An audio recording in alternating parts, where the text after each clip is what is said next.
stand with Ukraine in this continued protracted war, going on its 7th month. We marked the 6th-month, day of invasion today. We are extremely concerned, and we will continue to support the Secretary General in his efforts, his difficult efforts. But we applaud him for his role in the grain deal that was made. This fall, there will also be thousands of Ukrainian children who have been traumatized over the past month, who are not able to start school. And we will mention that the ongoing fight, causing so much trauma to children. So with that, any questions you may have? Do you see any way out after 6 months? I think that's the question we all have. Right now, I don't think we are too optimistic, unfortunately. But I think this chamber, and we will say that today as well, that there is an obligation for this chamber to continue the work to maintain international peace and security. That's why we are there. But right now, we are mainly supporting the Secretary General to try to expand his efforts to find a way out. Thank you.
Hear about the situation in Ukraine following Russia's invasion, and to hear from the Secretary General following his recent visit.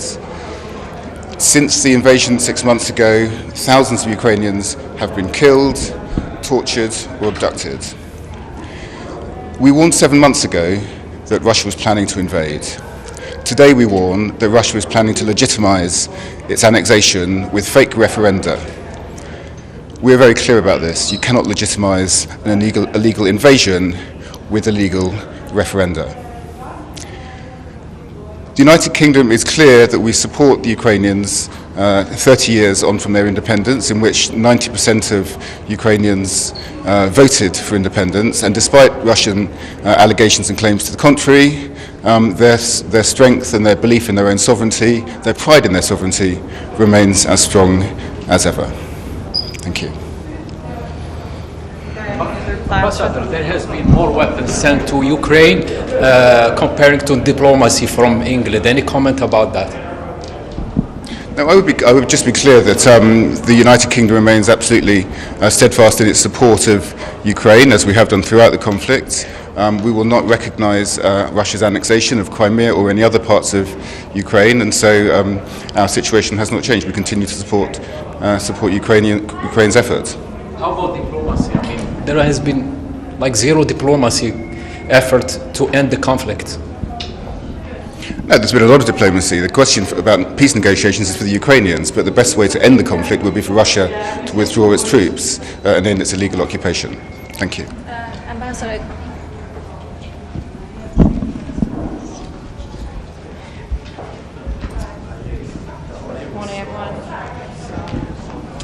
Good morning. Listen, today I think is a fairly grim day, but it's important to recognise that it is 6 months since Russia's illegal and unprovoked re-invasion of Ukraine, and that's why Ireland stood together with other council members to call this meeting. Today we feel it's important that we stand firm and in solidarity with the people of Ukraine. I suppose our position has been consistent. The Russian Federation needs to withdraw its troops from the entire territory of Ukraine, which is internationally recognised, and it can do that and it must do that, and it's of great concern to us that it hasn't done that to date. So today we really stand in solidarity with the people of Ukraine on their Independence Day. Thanks very much.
The 9,115th meeting of the Security Council is called to order.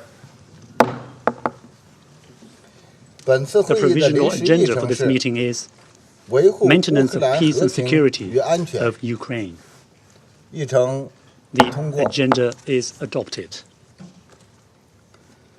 I have received a letter from the permanent representative of Ukraine to the United Nations requesting that His Excellency Mr. Volodymyr Zelensky, President of Ukraine, be invited to participate via video teleconference in today's meeting in accordance with Rule 37 of the Council's Provisional Rules of Procedure. Would any member wish to take the floor on this matter? I give the floor to the representative of the Russian Federation. Thank you, Mr. President. Our delegation objects to the virtual participation of the President of Ukraine, Volodymyr Zelensky, in today's meeting. We would like to explain our objection. We are not opposing the participation of the President of Ukraine or his representative in the meeting. I will repeat once again for protocol and for those who will try to distort our position. We do not object against the participation of the President of Ukraine in this meeting. However, this participation must be in person. In other words, he must be physically present in the Council chamber. This isn't a whim on our part. These are the rules that govern the work of the Council. This isn't about politics. It is purely a procedural matter.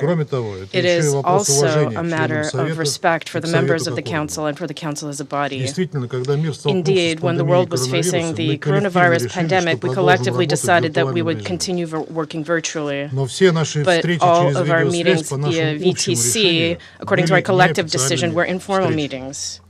Then, after returning to the Council chamber after the peak of the pandemic, we decided that the Council would resume its normal working patterns, which meant a return to the provisional rules of procedure as well. In other words, if we, the members of the Security Council, are sitting here in the room, other member states participating under Rule 37 must be present here as well. Mr. Zelensky has already spoken to the Council twice via VTC. Each time we expressed our negative view of this in writing. But the Western members of the Council explained back then and assured us in writing, including the presidents that invited the President of Ukraine, that this was an exception that would not create a precedent. A precedent is not created after a first or second time, but a third time is no longer an exception. We would like to remind those members of the Council who presided or will preside in the Council that they and we have already encountered such cases. We can understand making a few exceptions when we had just returned to the chamber after the pandemic, when it was still preventing the heads of certain states from traveling. However, this year, our presidency in February, as well as other presidents, did not allow high-ranking representatives of member states to speak under Rule 37 via VTC. So why should there be double standards in the Council on this matter? Why do other heads of state or ministers of other countries that are on the agendas, the Council's agenda, subjected to discrimination? This recalls the situation with international humanitarian assistance that rushed into Ukraine when people forgot helping others in other parts of the world, or the double standards on refugees and migrants in Europe when refugees from Ukraine are green-lighted in every European country, while refugees from Africa and the Middle East and other regions find themselves facing barriers. We cannot agree to make an exception for one country and one person. The meeting was announced a week in advance, and the President had the opportunity to travel to New York. We constantly see Zelensky meeting foreign delegations, traveling around the country, and even posing for photo shoots for glossy magazines. He is also appointed the head of the Ukrainian delegation at the 77th session of the General Assembly, something that is possible only through personal participation. Federation. From all of this, we can draw the conclusion that there are no restrictions to the president's movements. We also know that the Minister of Foreign Affairs of Ukraine, Dmitry Kuleba, has been actively traveling abroad.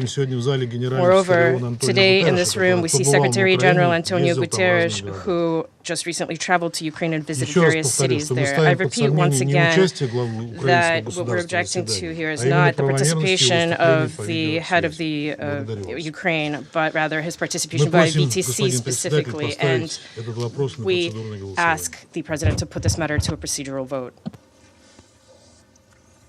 谢谢俄罗斯代表的发言。 I thank the statement by the representative of the Russian representative. Are there other members who wish to take the floor on this matter? I'll give the floor to the representative of Albania. Thank you very much, Mr. President. We listened carefully to the arguments put forward by the delegation of Russia. We disagree with them, and let me explain. We have discussed on this issue in the past, and here we are again, unfortunately, since the situation on the ground in Ukraine has not changed, has not improved. We agree that in the post-pandemic situation, participation virtually under Rule 37 should be an exception. We are faced with such a situation since a democratically elected leader of a sovereign country, a member of the United Nations, cannot leave his country for reasons beyond his control. And we all know what the reasons are. The letters of the United Kingdom, Albania, and the United States, respectively of 11 April, 18 July, and 19 July, have explained in detail the reasons for granting the Ukrainian president the possibility to address the Security Council virtually. Allow me to reiterate that the justification for this exception remains unchanged from the previous times when the Council agreed that the President could address the Council via VTC. It was so in April, it was so in June, and it is sadly now. Ukraine is at war under foreign invasion. When a full military attack on a country, Ukraine, remains ongoing, with Independence Day, this day, with curfews imposed in various cities because of that threat, the Security Council cannot reasonably demand that the President travels to New York if he wants to participate in a session. It is therefore legitimate that we fully understand that in such circumstances, the situation in Ukraine requires President Zelensky to be there. This is a unique and exceptional situation at this moment in the world, and therefore for this Council as well. We therefore strongly support the participation of President Zelensky via VTC and invite other members to vote in favor. I thank you. I thank the representative of Albania for their statement. Are there other members who wish to speak? In view of the comments made by the Council members and the request by the representative of the Russian Federation, I propose to put to the vote the following proposal, to wit, to extend an invitation to His Excellency Mr. Volodymyr Zelensky, President of Ukraine, to participate via video teleconference in today's meeting in accordance with Rule 37 of the Council's Provisional Rules of Procedure. I shall put the proposal to the vote now. Will those in favor of the proposal to extend an invitation under Rule 37 of the Council's Provisional Rules of Procedure to His Excellency Mr. Volodymyr Zelensky, President of Ukraine, to participate via video conference, please raise their hand.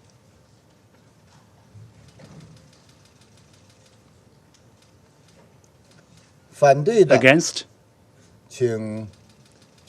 Please raise your hands. Abstentions? Please raise your hands.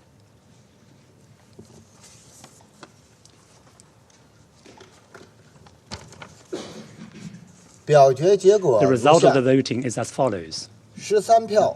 13 votes in favor, 1 vote against, 1 abstention. The proposal to invite His Excellency Mr. Volodymyr Zelensky, President of Ukraine, to participate in today's meeting via VTC has been adopted. I now invite,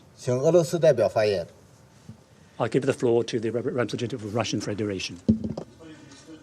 Thank you, Mr. President. We regret that members of the Council have spoken out against complying with the rules of the Council. We can understand the logic of Kyiv's Western backers who are prepared to sacrifice the entire Ukrainian people to cover up Kyiv's crimes and the work of the Council as well. But we're disappointed by the fact that other members who, when they come to the Council, undertake the obligation to uphold the rules of the Council today have contributed to the erosion of its very foundation and practices. We call on all member states of the UN to take note of today's situation. Despite our position, we will hear out Mr. Zelensky because we also have something to say to him as well.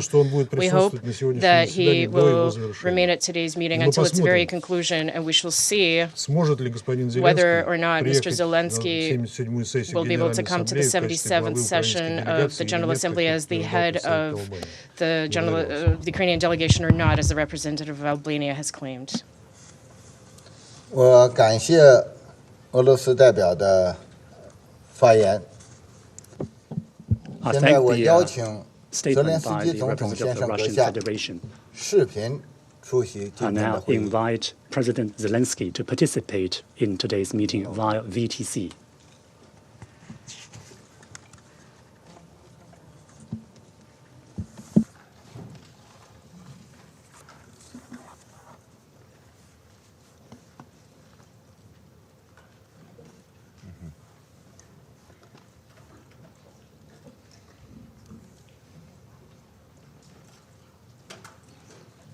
In accordance with Rule 39 of the Council's Provisional Rules of Procedure, I invite Ms. Rosemary DiCarlo, Under Secretary General for Political and Peacebuilding Affairs, to participate in this meeting.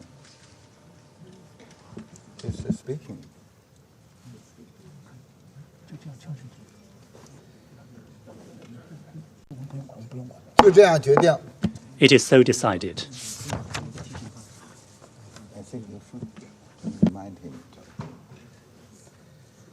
In accordance with Rule 39 of the Council Provisional Rules of Procedure, I also invite His Excellency Mr. Silvio Gonzato, Chargé d'Affaires ad interim of the European Union delegation to the United Nations. It is so decided.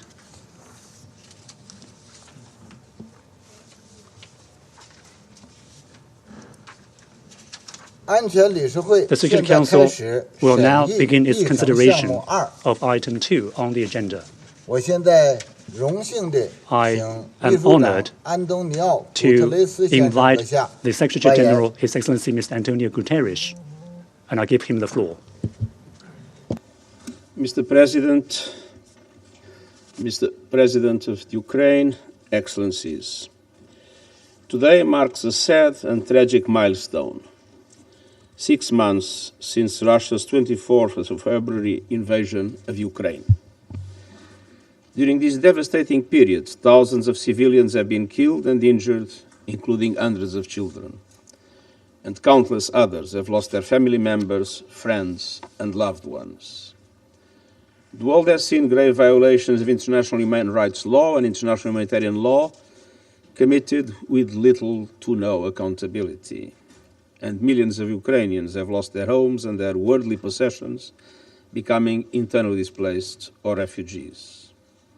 With the onset of winter, humanitarian needs continue to rise rapidly, with millions of people in need of assistance and protection. As these needs skyrocket, it is imperative that humanitarian actors in Ukraine have safe and unhindered access to all people who require assistance, no matter where they live. Mr. President, the consequences of this senseless war are being felt far beyond Ukraine. We are seeing new vulnerabilities emerge in a global environment already worn out by conflicts, inequality, pandemic-induced economic and health crises, and climate change, with a disproportionate impact on developing countries. The acceleration of already high food, fertilizer, and fuel prices has triggered a global crisis that could drive millions more into extreme poverty, magnifying hunger and malnutrition, while threatening to raise the global humanitarian caseload to new highs and erase hard-won development gains. Vulnerable communities are grappling with the largest cost of living crisis in a generation, And high commodity and transportation costs are having major repercussions for existing humanitarian operations. Mr. President, Under Secretary General Rosemary DiCarlo will brief the Council on the impact of the armed conflict in Ukraine, both inside and outside the country, over the past 6 months. As I mentioned on Monday, I wanted to take this opportunity to provide a brief update on my recent travel to Ukraine. I would like to have been able to do the same yesterday, based on my experience in discussions about Zaporizhia, but unfortunately I was out of New York with a dislocation planned that was impossible to change at such a short notice. My visit was an important opportunity to follow up on the landmark deal that has brought a measure of hope, especially to developing countries and millions of vulnerable people bearing the brunt of the global food crisis, some of them on the edge of famine. I can report to the Council that the Black Sea Grain Initiative, signed in Istanbul in July, is progressing well, with dozens of ships sailing in and out of Ukrainian ports, loaded so far with over 720,000 metric tons of grains and other food products. These deals would not have been possible without the constructive approach of both Ukraine and Russia and the efforts of the government of Turkey. During my visit to Lviv, I met with Ukrainian President Zelensky and Turkish President Erdogan. I thank them for their continued engagement to support the implementation of the initiative to ensure the safe passage of Ukrainian food products and fertilizers to those in need and to the world at large.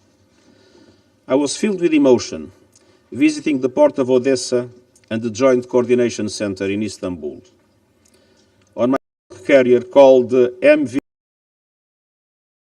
as it was being loaded with about 10,000 metric tons of wheat. It was deeply moving to peer into the hold of this cargo ship and see wheat pouring in. Even if in a limited way, the storied port of Odessa, which had been paralyzed for months, is slowly coming to life thanks to the initiative. In Istanbul, I saw the WFP chartered ship, the MV Brave Commander. It was proudly flying the UN flag with its cargo destined for the Horn of Africa, where millions of people are at risk of famine. I then had the opportunity to walk up the long and narrow gangway of the SSI Invincible II, having to keep up Ukrainian grain in the port of Chornomorsk. The vessel will carry one of the largest hauls of grain leaving Ukraine to date, more than 50,000 metric tons. Mr. President, just a few weeks ago, much of this would have been hard to imagine. We are seeing a powerful demonstration of what can be achieved in even the most devastating contexts when we put people first. And I stressed in Odessa and Istanbul, what I saw was the more visible part of the solution. The other part of this package deal is the unimpeded access to global markets of Russian food and fertilizers, which are not subject to sanctions. It is critical that all governments and the private sector cooperate to effectively bring them to market. Together with the task team led by Rebecca Greenspan, I will continue my intense contacts for that purpose. In 2022, there is enough food in the world. The problem is its uneven distribution. But if we don't stabilize the fertilizer market in 2022, there simply will not be enough food in 2023. Many farmers around the world are already planning to reduce areas for cultivation for next season. Getting much more food and fertilizers out of Ukraine and Russia at reasonable cost is vital to further calm commodity markets and lower prices for consumers. I once again commend the parties for their engagement in this process and urge them to continue to build on this progress. I also renew the call I made in Odessa for a massive scaling up of support to the developing countries getting hammered by the global food crisis. The shipment of grain and other foodstuffs is crucial, but it won't mean much if countries cannot afford them. Developed countries and international financial institutions must do more to ensure that developing countries can fully capitalize on the opportunities of the Black Sea Grain Initiative.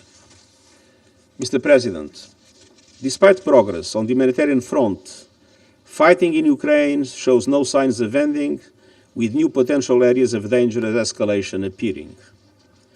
Two places were ever present in my mind and in my discussions in Ukraine: Zaporizhia and Olenivka. I remain gravely concerned about the situation in and around Europe's largest nuclear power plant in Zaporizhia. The warning lights are flashing. Any actions that might endanger the physical integrity, safety, or security of the nuclear plant are simply unacceptable. Any further escalation of the situation could lead to self-destruction. The security of the plant must be ensured, and the plant must be re-established as purely civilian infrastructure. In close contact with the IAEA, the UN Secretariat has assessed that we have in Ukraine the logistics and security capacity to support any IAEA mission to the Zaporizhia nuclear power plant from Kyiv, provided both Russia and Ukraine agree. And I welcome expressions of support for such a mission and urge that to happen as soon as possible. Mr. President, I am deeply disturbed by the allegations of violations of international humanitarian law and violations and abuses of human rights related to the armed conflict. International humanitarian law protects prisoners of war. The International Committee of the Red Cross must have access to them wherever they are held. The United Nations Human Rights Monitoring Mission in Ukraine and the UN Independent International Commission of Inquiry on Ukraine continue to monitor, document, and report with a view to supporting the investigation of alleged violations. Work is also ongoing to deploy the recently established fact-finding mission to Olenivka to look into the incident on 29 July.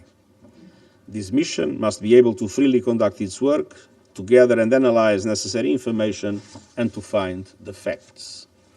It is imperative that the mission has safe, secure, and unfettered access to all relevant places and persons, and to all relevant evidence without any limitation, impediment, or interference.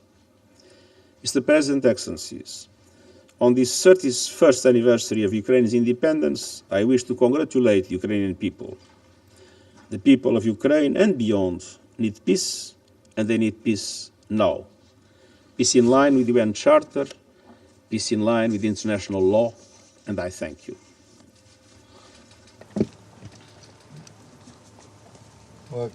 I thank the Secretary General for his introductory remarks. I now give the floor to Ms. DiCarlo. Mr. President, on 23 February 2022, this chamber heard impassioned pleas to avert a war in Ukraine. To no avail. Today, exactly 6 months later, there is no end in sight to the conflict triggered by the Russian Federation's invasion. As we meet, the heaviest fighting is concentrated in the eastern Donbas region, in the south near Kherson and Zaporizhia, and in the northeast near Kharkiv. But virtually all corners of Ukraine are affected, and no one is out of reach of missile strikes. At the same time, several attacks, conducted mainly with drones, have also been reported in the Autonomous Republic of Crimea and the city of Sevastopol, Ukraine, occupied by the Russian Federation since 2014. Mr. President, civilians are paying a heavy price in this war. During the past 181 days, the Office of the High Commissioner for Human Rights has recorded 13,560 civilian casualties, 5,614 killed, and 7,946 injured. These figures are based on verified incidents. Actual numbers are considerably higher. The majority of civilian casualties were caused by explosive weapons with wide area effects.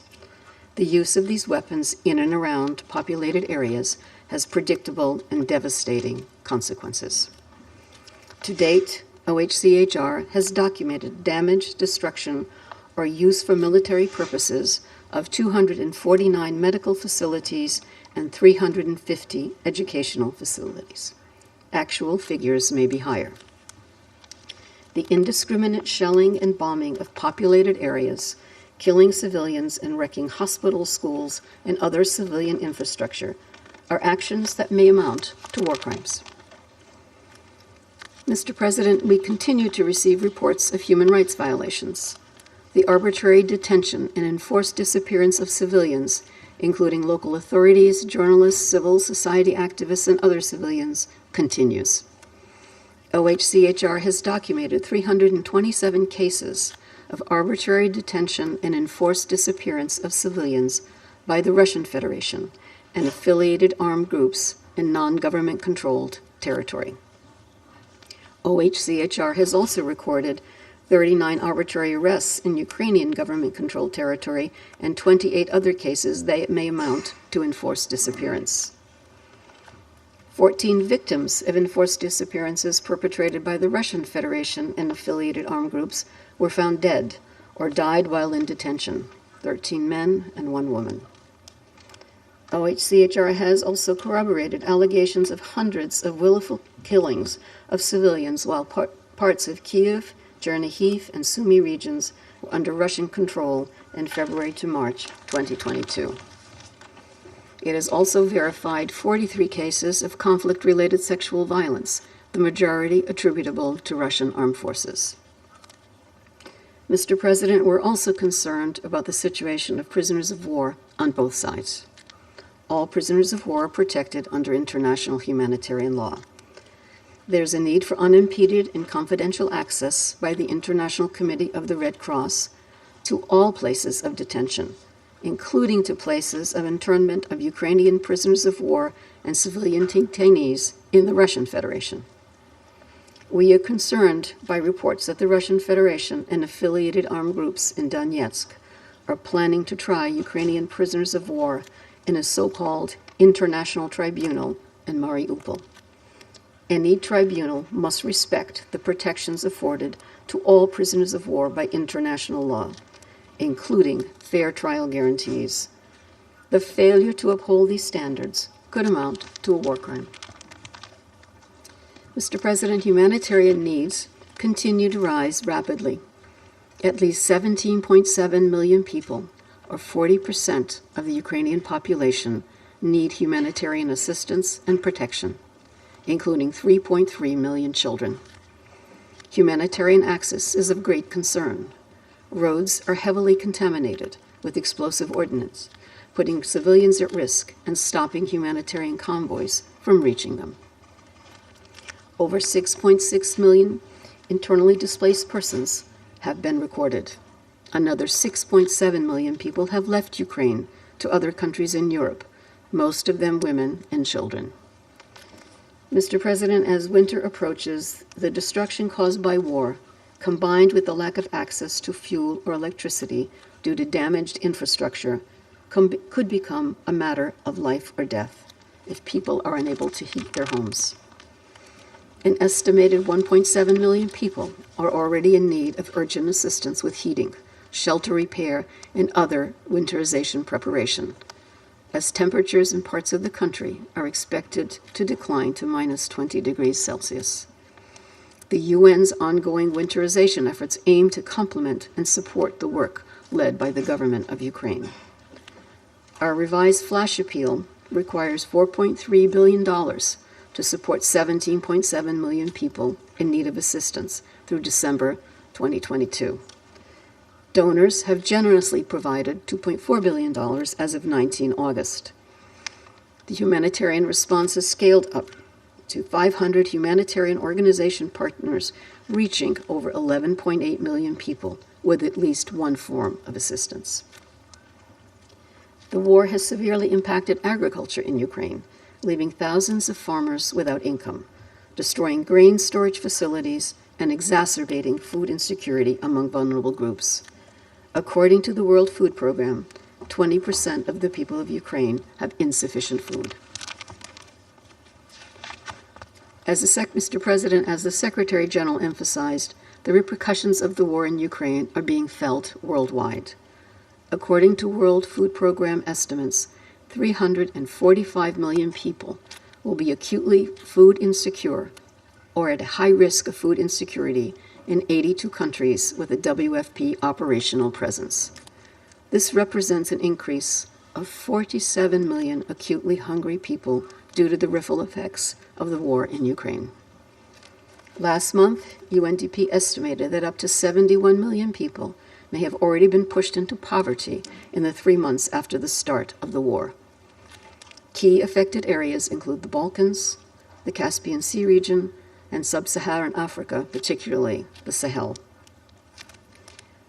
The global financial situation remains volatile, with concerns about potential stagflation scenarios in the latter part of 2022 and 2023.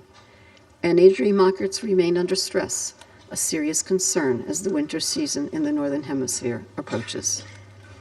While food prices have stabilized in recent weeks, this is not necessarily translated into lower inflation rates yet.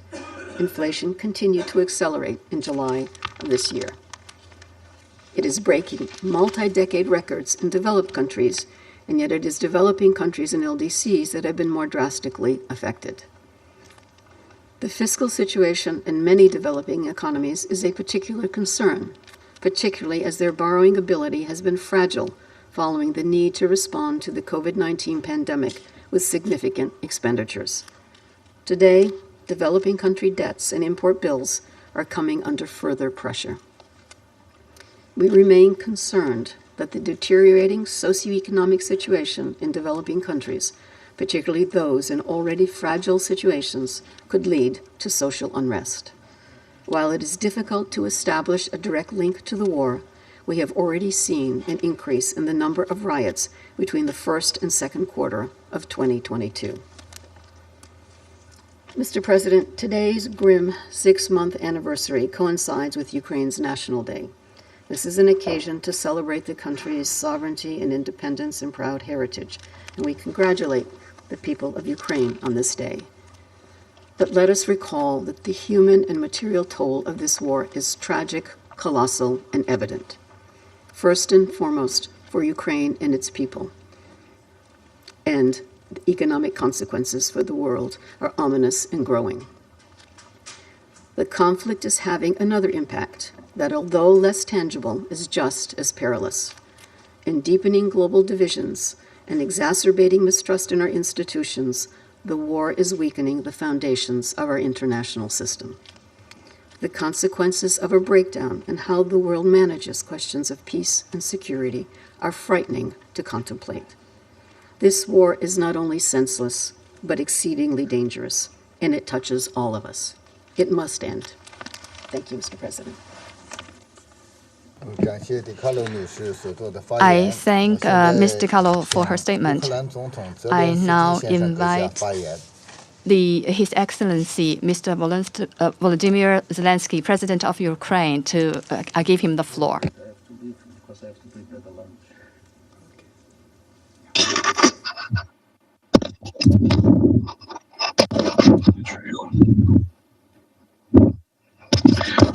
Thank you to everyone.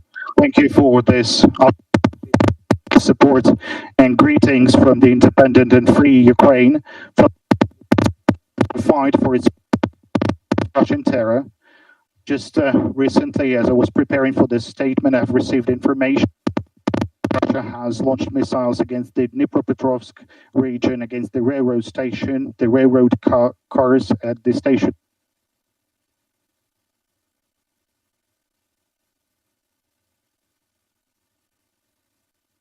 People and 50 people were injured.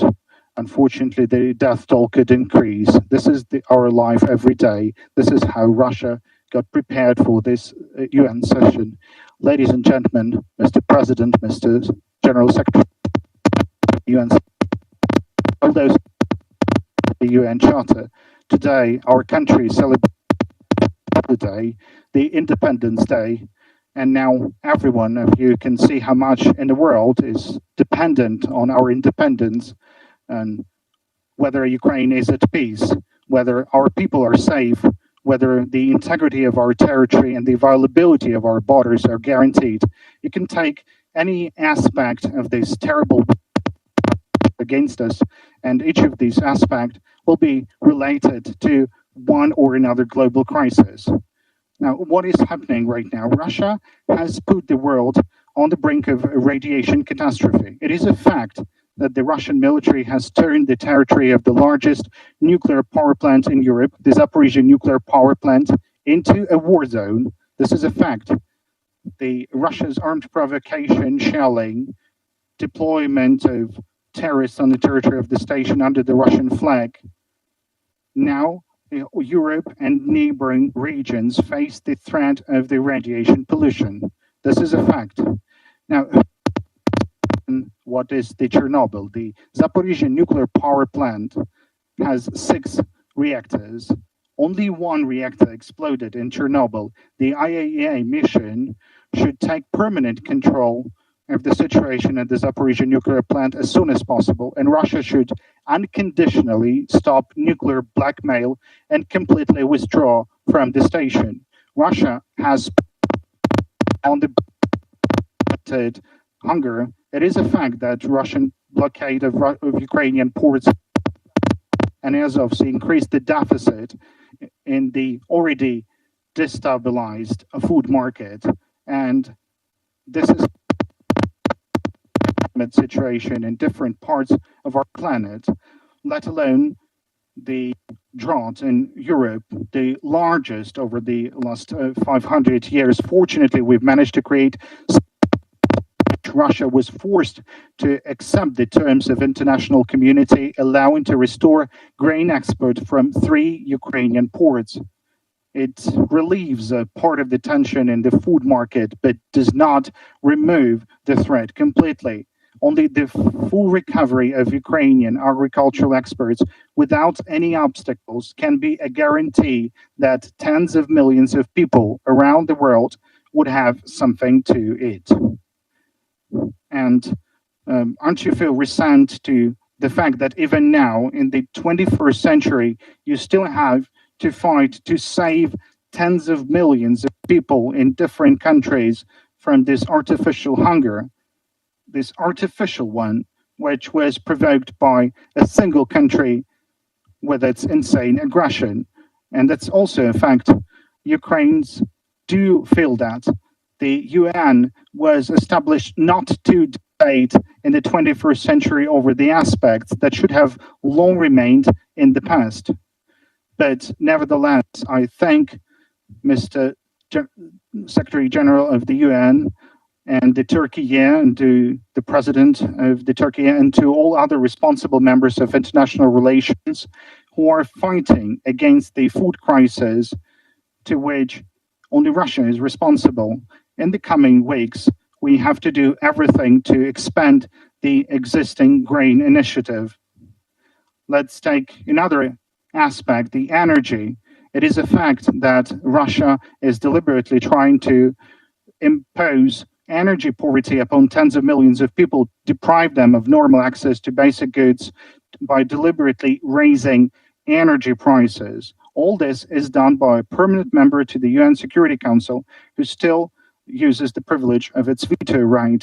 The energy crisis for Europe, the threat of large-scale hunger, the political chaos for African and Asian countries, the price crisis in the whole world, isn't it too much for a single country whose representative sits among you? I will mention one more aspect, the values. Indeed, we should honestly talk about the point that values are perceived differently in different parts of the world. There's different approaches, but everywhere in the world, life has value. Peace has value. Economic prosperity has value. All countries, if they respect themselves and their people, punish for murder and not honor the executioners. However, we see that there is a country that behaves differently and is proud of doing so. It rewards murderers and encourages executioners. And this is a threat not only for Ukraine. Thousands of Ukrainians were killed by the Russian invaders. Dozens of our cities were destroyed by Russian artillery. Russia does not comply with fundamental conventions on the prisoners of war. This is something that was also mentioned today. The deliberate killing by the Russian occupiers of our prisoners of war in Olenivka became one of the most terrible pages in the history of Europe, and there is an immediate need for a UN fact-finding mission in Olenivka, and the mandate of which should be extended to cover all Ukrainian POWs currently held by Russian forces. There is no such war crime that the Russian occupiers have not yet committed on the territory of Ukraine. But if Russia is not stopped now, and in Ukraine, if it is not stopped by the victory of Ukraine, then all these Russian murderers will inevitably end up in other countries, Europe, Asia, Africa, Latin America.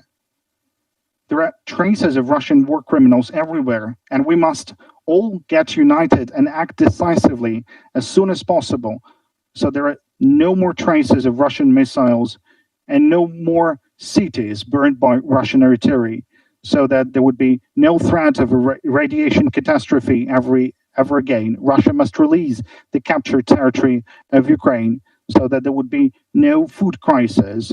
Russia would need to withdraw from our land, from our sea, so that no country in the world can ever again disregard the UN and conventions binding on all mankind. There's no... Russia must be held accountable for the crime of aggression against Ukraine. The relevant resolution will be submitted for the consideration of the 77th session of the UN General Assembly. In order for a sense of justice to return to international relations, we must all confirm and force Russia to recognize that the inviolability of borders and peace are unconditional values for all nations. This is why the independence and integrity of our country are of fundamental importance for the international relations. Preserving our independence, guaranteeing returning normal economic ties with Ukraine will restore the true power to the UN Charter and save the world from the crises that we're all forced to face now. Mr. General Secretary Antonio Guterres has the ambitious intention of organizing the summit of the future next year. We support this initiative and reaffirm that in order to build the future, it's necessary to leave in the dustbin of history what has always prevented humanity from living in peace, namely the aggression and colonial ambitions. That is what Russia has came with to Ukraine. And I believe that we can surely build the future. That would be good and symbolic to have this summit in Ukraine. It is on the territory of Ukraine that the world's future is decided, whether we will have a future at all. This is being decided also at the Zaporizhzhia nuclear power plant and in our seaports and in Donbas and in the Crimea. Our independence is your security, the security of the entire. For this opportunity, for the understanding of my situation, for the situation of our country. Thank you for the attention, and I thank the Chinese presidency to participate in this session in the online format. Glory to Ukraine. I thank His Excellency Mr. Zelensky for his statement. I now give the floor to the members of the Security Council. I give the floor to the representative of the U.S. Thank you, Mr. President. And thank you, Secretary General Guterres and Undersecretary General DiCarlo for your briefings.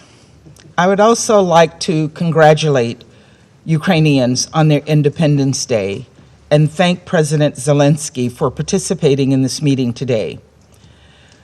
President Zelensky, the United States stands with you and the people of Ukraine today and every day. and every Russian bomb that falls only strengthens our resolve to support your sovereignty and your independence.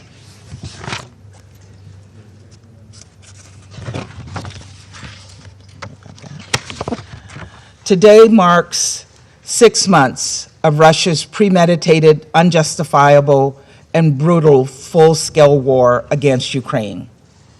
Just 6 months since we, sitting here in the council chamber, watched as Russia, serving in the presidency, attempted to defend the indefensible.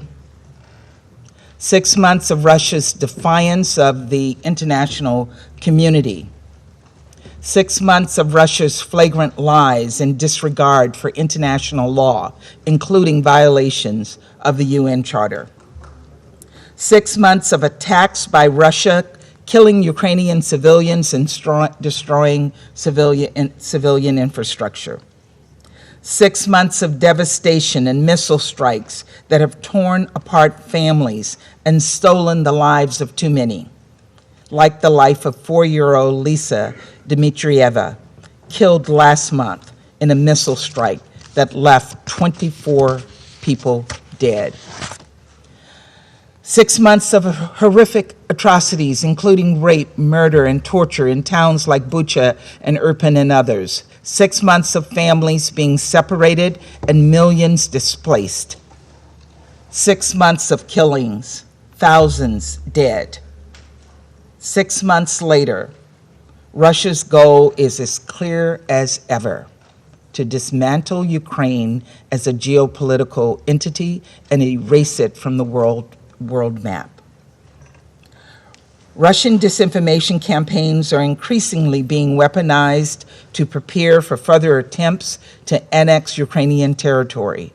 Russian Minister of Foreign Affairs Lavrov publicly acknowledged this as one of the Kremlin's objectives. Specifically, Russia is laying groundwork to attempt to annex the regions of Kherson and Zaporizhia and all of the Donetsk and Luhansk oblasts. Let's be clear. The international community will never recognize Russia's attempt to change Ukraine's borders by force. And when the world's leaders come to New York next month to reaffirm their commitments to the UN Charter, they are also reaffirming their support for that basic principle. So no matter how many more sham referendums, illegitimate authorities Moscow tries to install, we will continue to defend the UN Charter and uphold Ukraine's sovereignty, territorial integrity, and independence. And as we discussed yesterday, Russia is responsible for creating another grave risk to another core commitment by the international community to nuclear safety. Ukraine had an impeccable record of nuclear energy safety and security at the Zaporizhzhia nuclear power plant. But Russia recklessly attacked and seized control of this plant by force, risking nuclear disaster. In a similar vein, we are particularly concerned by Russia's so-called filtration operations, which involve the systematic forced deportations of Ukrainian civilians to remote areas of Russia. These camps are abducting and separating children from their parents. Russian forces are forcibly confiscating and replacing passports, dictating curriculums in schools, and replacing Ukrainian street names and other public signs with Russian language alternatives. The evidence of Russian forces interrogating, detaining, and forcibly deporting hundreds of thousands of Ukrainians, including children, continue to mount. The reasons are clear. They want to destroy Ukraine, its culture, its people, its very existence. Even where we have seen progress, like the movement of grain and other foodstuffs from Ukrainian ports following the much-needed arrangements signed with Turkey, Russia did not let us forget about its intentions. Mere hours Hours after the deal was inked, Russia launched missiles at the port of Odessa. Those missiles were a potent reminder millions of Ukrainians are still under siege, and tens of millions around the world are being driven to hunger by Russia's actions. For all this violence and carnage, these hunger and humanitarian crises, these human rights abuses and threats to vulnerable groups, Russia, and Russia alone, bears sole responsibility. And Russia alone is the sole hindrance to a swift resolution to this crisis. We must continue to call for and ensure accountability for all of Russia's atrocities. Today marks 6 months of the war, but it also marks Ukraine's Independence Day, a day normally celebrated by parades, with festivals, with joy. Many of us came together in a similar kind of celebration on July 4th last month on the UN lawn as America celebrated its independence. And we ate and we danced and we looked in awe at the fireworks in the sky. In Ukraine today, there are none of the typical festivals, no feasts or concerts. Citizens have been told to stay away from cities and to look for very different kinds of explosions from the sky. And we heard President Zelensky describe just that to us today. One Ukrainian citizen told an NPR reporter that she hopes that, and I'll quote her, she hopes that we can celebrate independence without weapons in the future, maybe with flowers and dances instead. Let us do everything we can to bring the flowers and the dances back to Kyiv, back to Ukrainians. And let us pray by this time next year, her dream has come true. Thank you, Mr. President. I thank the representative of the U.S. for their statement. I give the floor to the representative of Albania. Thank you, Mr. President, and let me also thank the ESG and USG DiCarlo for their update information. 31 years ago today, Ukraine declared its independence from the decaying Soviet Union. It is a day to celebrate, and I'm sure, despite the situation, Ukrainians in Ukraine and abroad will proudly mark their day, in a way or another. We join them in this and welcome you, President Zelensky, in this meeting under the exceptional circumstances you and your country continue to endure. But celebrations are not easy and hardly joyful when you are under attack by your neighbor that pretends from dawn to dusk to be your brother, but that kind of brother that is assaulting you, killing your people, destroying your homes, bombarding your cities, abusing your women, deporting your people, breaking your country, denying your existence. That abusive brother that wants to take everything you have. Mr. President, today marks also exactly 6 months from the start of the invasion, the day when the UN Charter was thrown in the Kremlin shredder, when the term respect for international law lost any meaning in Moscow. It marks 27 weeks from the adoption of the United Nations General Assembly resolution when the whole world but 4 asked Russia to stop the war and respect the sovereignty of Ukraine. It marks 25 weeks from a legally binding order of the International Court of Justice, the highest international court addressed to Russia to immediately stop military activities. All these calls and documents continue to be ignored. Russia persists in its course with a clear intention to dismantle Ukraine and subjugate its people, despite unquestionable evidence and hard proof that its actions have and continue to produce serious global destabilizing effects on security, energy, food, including the risk of a nuclear catastrophe, and are increasingly decoupling Russia from the rest of the European continent.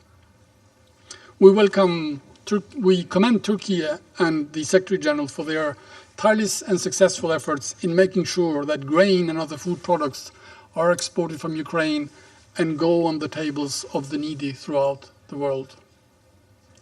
Colleagues, The war is having a terrible negative impact on everything in Ukraine and beyond, but hardly anything compares with the devastating impact on civilians in general and their children in particular, the future generation. Some 1,000 children, maybe more, will not be there to see the liberated Ukraine. They have been killed, 5 every day. 5.2 million are in need of humanitarian assistance. 3.6 million have been affected by the closure of schools or by the impact of attack on schools, which will continue to delay children's return to in-person learning. Many more millions are left with invisible wounds that must be addressed without delay to prioritize children's mental health and psychological needs and help them build resilience. If there were one single reason to put an immediate end to this war, it is this: to save children, the future generations, from the scourge of war, as it is written in our Constitution. Mr. President, a few weeks ago, a deadly explosion killed 53 Ukrainian prisoners of war held in Ukraine territory under the Russian control. This tragic event is still not independently elucidated, and as for everything of that nature, we are told that Ukraine did it. Prisoners of war should have been protected by law, as well as by the guarantees given to the UN and the International Committee for Red Cross, that the Azov detainees would be properly treated. Unfortunately, 53 of them were killed. We welcome the appointment of the investigation team by the Secretary General. We strongly ask the UN to do everything to make sure that the investigation is done impartially and on the UN terms. Those responsible for such despicable crimes must be held accountable. Mr. President, with the regular army stretched thin after 6 months of a disastrous and bloody invasion of Ukraine, there is increasing evidence that the Kremlin is making dreadful choices and recruiting Russia's prisoners to fight. Credible reports and meticulous investigations point into that direction. This is very worrying in a situation that is already alarming, since when we have seen what regular soldiers were able to execute in Bucha, we have shivers thinking about what may happen when you give weapons to murderers and criminals who should be behind bars in Russia and not in Ukraine in military uniform. These new fighters, if that proves true, will fill in for those who have come to senses, discovered the truth and abandoned the war, not to continue to be partners in crime, like Pavel Filatiev. He was sent to Kherson. He is free to speak his mind now and tell his story. And what is he saying? Let me quote. We understood that we were dragged into a serious conflict where we are simply destroying towns and not actually liberating anyone. We do not see any reason that our government is trying to explain to us. All of it is a lie. We are just destroying peaceful lives. End of quote. His account is much longer, 141 pages, out there in the open for everyone to read, the immense despair of someone sent to commit crimes next door. Mr. President, we have warned before and wish to reiterate, particularly on this day, any territory annexation, any development incompatible with the Ukraine constitution imposed by Russia, such as sham elections or referendums à la Russe, will not be accepted, will not be recognized. Pro-Russian officials in the territories under Russian control speak openly of joining Russia by implementing the Crimea template. This will be null and void, a dead end. As stated by key European leaders as recently as yesterday, Ukraine friends are ready to support Ukraine's fight to defend itself, not because anyone is against Russia and the Russians, but simply because all those who are for peace see in Ukraine the litmus test of the European security architecture and the stress test of resilience of world peace and security in front of long-gone imperial behavior. Colleagues, on this day we reaffirm once more our full and unwavering solidarity with the people of Ukraine. We pay tribute to all those who are fighting to defend their land and their lives, and to all those sacrificed for the independence and freedom of Ukraine. We reiterate our support for the sovereignty and territorial integrity of Ukraine within its internationally recognized borders, and we call on Russia to stop the war, withdraw its troops, and change course. so that next year at this time there is a real happy parade in Kiev, not the one with the burnt out or abandoned husks of Russian military equipment, the epitome of this senseless war. And I thank you. I thank the representative of Albania for their statement. I now give the floor to the representative of France. Thank you to the Secretary General and Mr. Carlo for their briefings, and I would also like to welcome the briefing provided by President Zelensky this morning. Mr. President, for exactly 6 months now, Ukrainians have courageously resisted the war of aggression launched by Russia with its horrific toll of mass suffering and abuse. Need we recall that Ukrainians are fighting for their sovereignty and the territorial integrity of their country? What better time to pay tribute than today, the day of their national holiday, which in 1991 marked the independence of Ukraine? Through its struggle, Ukraine is also defending the purposes and principles of the UN Charter, and that is why France will continue to stand by its side. With our European partners, we will continue to support Ukraine as long as is necessary in the face of Russian aggression. On this day when Ukrainian independence is celebrated, let me say clearly again that France will never recognize the annexation of territories occupied by the Russian Federation. France will not recognize the legitimacy of independent referenda organized by Russia in these territories in an attempt to legitimize its aggression and camouflage its flagrant violations of international law. Nor have we ever recognized, nor will we ever recognize the annexation of Crimea. Mr. President, with this war, Russia is further destabilizing the world, already grappling with serious threats. We welcome the fact that the Joint Coordination Center in Istanbul is now operational and that 33 vessels have been able to leave Ukrainian ports since the signing of the Istanbul Accords. But let us not delude ourselves. The negative fallout of the war led by Russia is ongoing and is getting worse. Supply chains are still disrupted. Transportation costs remain very high. The energy markets are crippled. As long as Russian aggression persists, the fallout will continue to spread. The presence of Russian troops on the Zaporizhzhia nuclear power plant also heightens the risk of nuclear accident with potentially devastating consequences. We recall our appeal for the withdrawal of Russian forces. Any incident would be the primary responsibility of Russia, and it is crucial for the IAEA to be able to conduct expert missions on the ground as soon as possible. Mr. President, the information we have received about extrajudicial executions, acts of torture against Ukrainian prisoners, in particular in the Olenivka village, but not just there, beyond it as well, is shocking. Let us repeat, Russia must respect international humanitarian law that applies in all international armed conflicts, whether or not it acknowledges being at war, as well as international human rights law. France, along with its partners, rallied in the initial days of Russian aggression to ensure that the authors of crimes committed in Ukraine would be identified, found, and their crimes documented.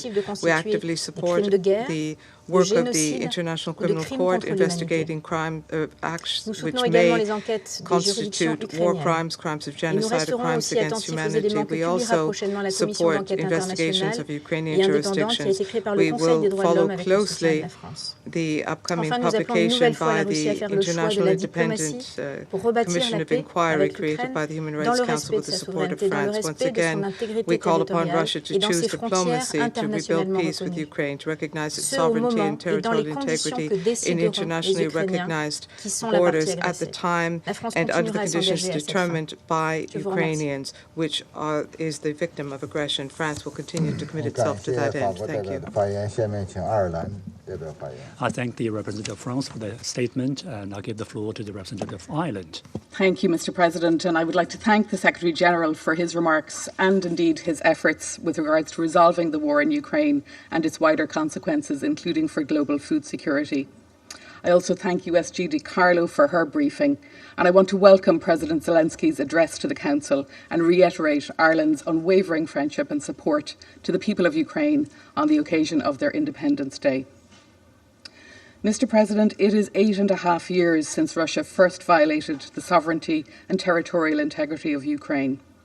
It is 6 months to the day since Russia launched its further illegal, unprovoked invasion of Ukraine, violating and attacking the core principles of this United Nations. Yet let us be clear. The internationally recognized borders of Ukraine have not changed in the last 6 months, nor in the last 8.5 years. The decision by Russia to invade Ukraine has not changed those borders. They did not change in 2014, and they have not changed in 2022. Neither will unilateral steps by Russia to integrate parts of Ukraine be recognized for anything other than flagrant violations of the principles of sovereign independence and non-intervention, and a bold attempt to entrench a supposed sphere of influence. We also condemn the dangerous, escalatory, and unacceptable nuclear rhetoric by Russia during this conflict. Mr. President, for 183 days, Ireland has called for an end to the unjustified and unjustifiable war being waged against Ukraine. As each day passes, reports of violations of human rights and international humanitarian law by Russia grow. Civilians in Ukraine continue to pay the highest price. For 6 months, they have been living under terror, not knowing when and where the next bomb will strike. We therefore once again call on Russia to comply with its obligations under international law. Parties to the conflict must comply with international humanitarian law. They have an obligation to distinguish between civilians and combatants and not to attack civilian objects. There is a prohibition against indiscriminate and disproportionate attacks, and an obligation to take all feasible precautions in attack. And compliance is not optional. Mr. President, as I said yesterday at our meeting, Ireland remains extremely concerned by the situation at the Zaporizhzhia nuclear power plant and the serious risk of a radiological accident or incident arising from military activity at the site with devastating consequences. We call on Russia to end its illegal occupation of the site, withdraw its troops and munitions, and ensure that the Ukrainian authorities can uphold their responsibilities for safety and security at the site. We welcome reports that a visit by the IAEA could go ahead soon and support the Secretary-General's call for the plant to remain connected to the Ukrainian power grid. Mr. President, once again we call on Russia to end its brutal war and withdraw its troops from the entire internationally recognized territory of Ukraine and to respect the sovereignty and territorial integrity of its neighbours. Russia can end its aggression if it chooses. But even while it chooses to execute its illegal war, it still has obligations under international law, and it must comply with those obligations. We note this morning the comments from the Secretary-General and the UN Secretary and the Under-Secretary-General on humanitarian need, particularly in the face of the onset of winter. Russia's aggression continues to cause mounting hardship and suffering for the people of Ukraine, who have shown remarkable resilience and resolve. Today, Ireland stands in full solidarity with them. Thank you. I thank the representative of Ireland for their statement. I'll give the floor to the representative of Norway. Thank you, Mr. President. Russia's war in Ukraine is affecting us all. It is an attack on democratic values and on freedom. It's causing a global food crisis, and it's a blatant violation of international law and the very principles of the UN Charter. To President Zelensky, thank you for your strong testimony this morning and for the heroic fight you and the Ukrainian people are engaged in for your country and for peace and freedom of us all. Today we mark the Ukrainian Declaration of Independence in 1991. And here we are, 31 years later, because the Soviet successor state Russia has invaded Ukraine. It's truly tragic. So we reiterate our unwavering support for Ukraine's sovereignty and territorial integrity within its internationally recognized borders. USG DiCarlo, thank you for your thorough and thoughtful briefing. And Secretary General, thank you for your briefing, including on your important recent visit to Ukraine. Norway applauds your crucial role in the Black Sea Grain Initiative and your further tireless efforts to alleviate the consequences of this horrible war and to restore peace. President, Norway condemns the Russian military aggression in the strongest terms possible. Russia's warfare in urban and populated areas and the use of heavy explosive weapons is destroying homes, schools, and hospitals. And the ongoing attacks on civilians and civilian infrastructure, including nuclear power plants, is having a devastating and unacceptable impact. Thousands of civilians have already been killed. Millions have fled their homes. Others are trapped in war zones. We stand with the people all over Ukraine who continue to live in daily fear of the next attack. And we reiterate our demand that civilians must be protected and international humanitarian law and international human rights law fully respected and implemented. Humanitarian actors must be ensured access. Russia must stop the war and fully, immediately and unconditionally withdraw its forces and military equipment from Ukraine. Russia started the war in Ukraine. It can choose to stop it. It seems clear that war crimes are being committed. These cannot be forgotten. Perpetrators on all levels must be held accountable. President, the Secretary General has talked about the beacon of hope with the resumption of Ukrainian grain exports. We are encouraged that the critical transportation line from a global breadbasket might be restored. It is much needed for Ukrainians as well as the world's most vulnerable people and countries. And it is critical that the World Food Programme and other humanitarian actors again can purchase grain from Ukraine for humanitarian food assistance. It is now vital that the Black Sea Grain Initiative is fully implemented. President, the accumulated effects of the war are felt by more people every day. In May, this Council expressed its unified support for the efforts of the Secretary General in the search for a peaceful solution. We must continue to support the Secretary General in his efforts for dialogue and mediation between the parties in the search for peace and freedom for the people of Ukraine. And we stress the joint responsibility of the members of this Council to make every effort to ensure peace. Again, to the Ukrainian people, our thoughts are with you on your National Day and every other day. We reiterate our solidarity with you. I thank you. I thank the representative of Norway for their statement. I give the floor to the representative of the United Kingdom. Thank you, President. On behalf of the United Kingdom, I thank the Secretary-General and Under-Secretary-General De Carlo for their briefings. We warmly welcome President Zelensky's participation in today's meeting. 6 months ago, even as this Council met late into the night to try to avert catastrophe, Russia launched an unprovoked and illegal invasion of Ukraine in violation of the UN Charter. In the months that followed, Ukraine has been subjected to the full horrors of war. As we've heard today, thousands of civilians have been killed or wounded. Over 17 million are now in need of humanitarian assistance. Schools, hospitals, and other medical facilities have been attacked. We have seen a pattern of Russian violations of international humanitarian law and of Russian human rights abuses and violations, including reports of torture, inhumane treatment, and arbitrary detention. Ukrainian citizens, including children, have been forcibly deported to Russia.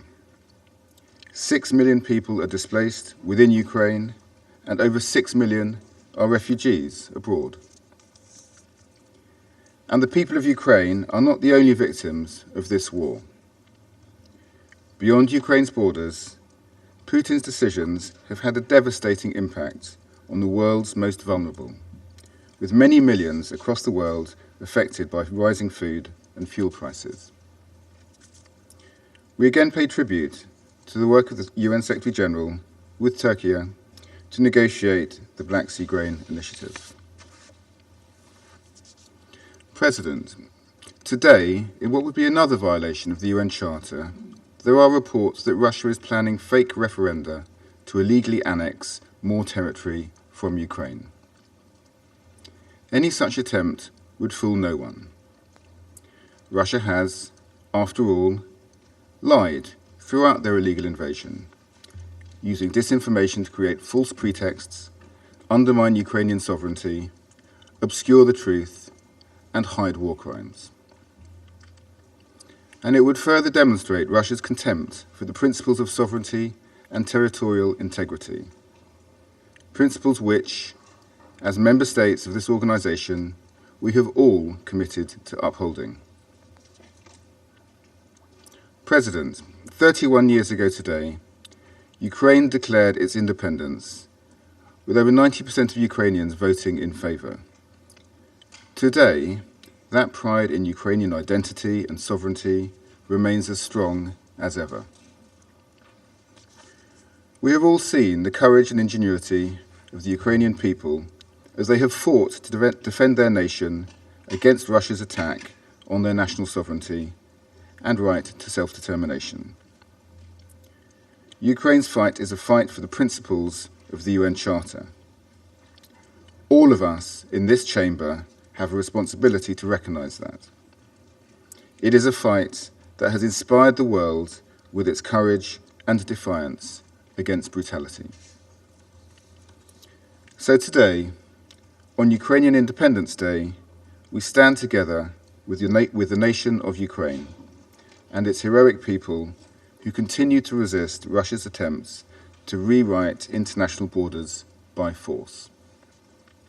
We once again call for Russia to withdraw its forces from Ukraine immediately, and we call for full accountability for Russia's crimes.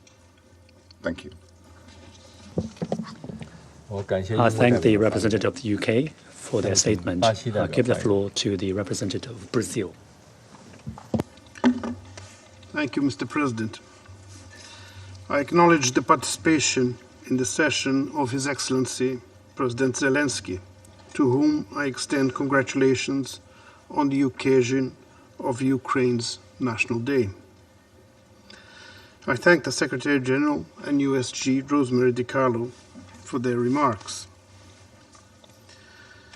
6 months after the opening of hostilities, there seems to be no solution in sight for the conflict in Ukraine.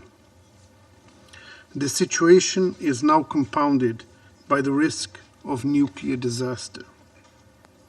It is essential that the parties refrain from attacks that could threaten the safety of nuclear facilities, as has been happening in the vicinity of the Zaporizhzhia plant. Brazil reiterates the call for the two sides to facilitate the access of an IAEA mission so that the conditions of the plant can be properly evaluated. It is deeply saddening to note how little progress has been made towards a political solution. The most notable result was the initiative on grain exports from Ukrainian ports and on facilitating Russian grain and fertilizer exports, announced in July, for which we are grateful to the efforts of the Secretary General and the support of the government of Turkey. When the parties engaged in negotiations, an important result was achieved, which partly alleviates the effects of the conflict on food prices around the world, and particularly in developing countries. Mr. President, reality and history show that closing the door to dialogue is not the right approach to resolving any conflict, and this applies to Ukraine. Actions that prolong the hostilities will only result in greater human suffering and will not resolve the underlying causes. Brazil welcomes the Secretary General's efforts to ensure the implementation of the Istanbul agreements and takes note of his visit to the region last week. It is essential that the international community seek to preserve this important achievement, which indicates a possible path towards broader negotiations. We urge the parties to keep open the channels of dialogue that made possible the Istanbul package, as they offer the best prospects for peace.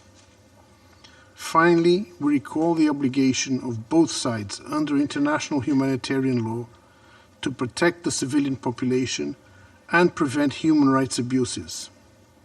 Attacks against residential areas and facilities such as schools, churches, and hospitals are unacceptable and fuel a logic of retaliation that must be avoided by all means. It is in everyone's interest that the two countries can live peacefully, side by side in the future, and cooperate to achieve the development goals. I thank you, Mr. President. I thank the representative of Brazil for his statement. I'll give the floor to the representative of Gabon. Je vous remercie, Monsieur le Président. Thank you, Mr. President. I thank the Secretary General, Antonio Guterres, la Secrétaire Générale adjointe, and Undersecretary General Rosemary DiCarlo for their respective briefings. Je salue la participation à cette réunion du président de la République d'Ukraine.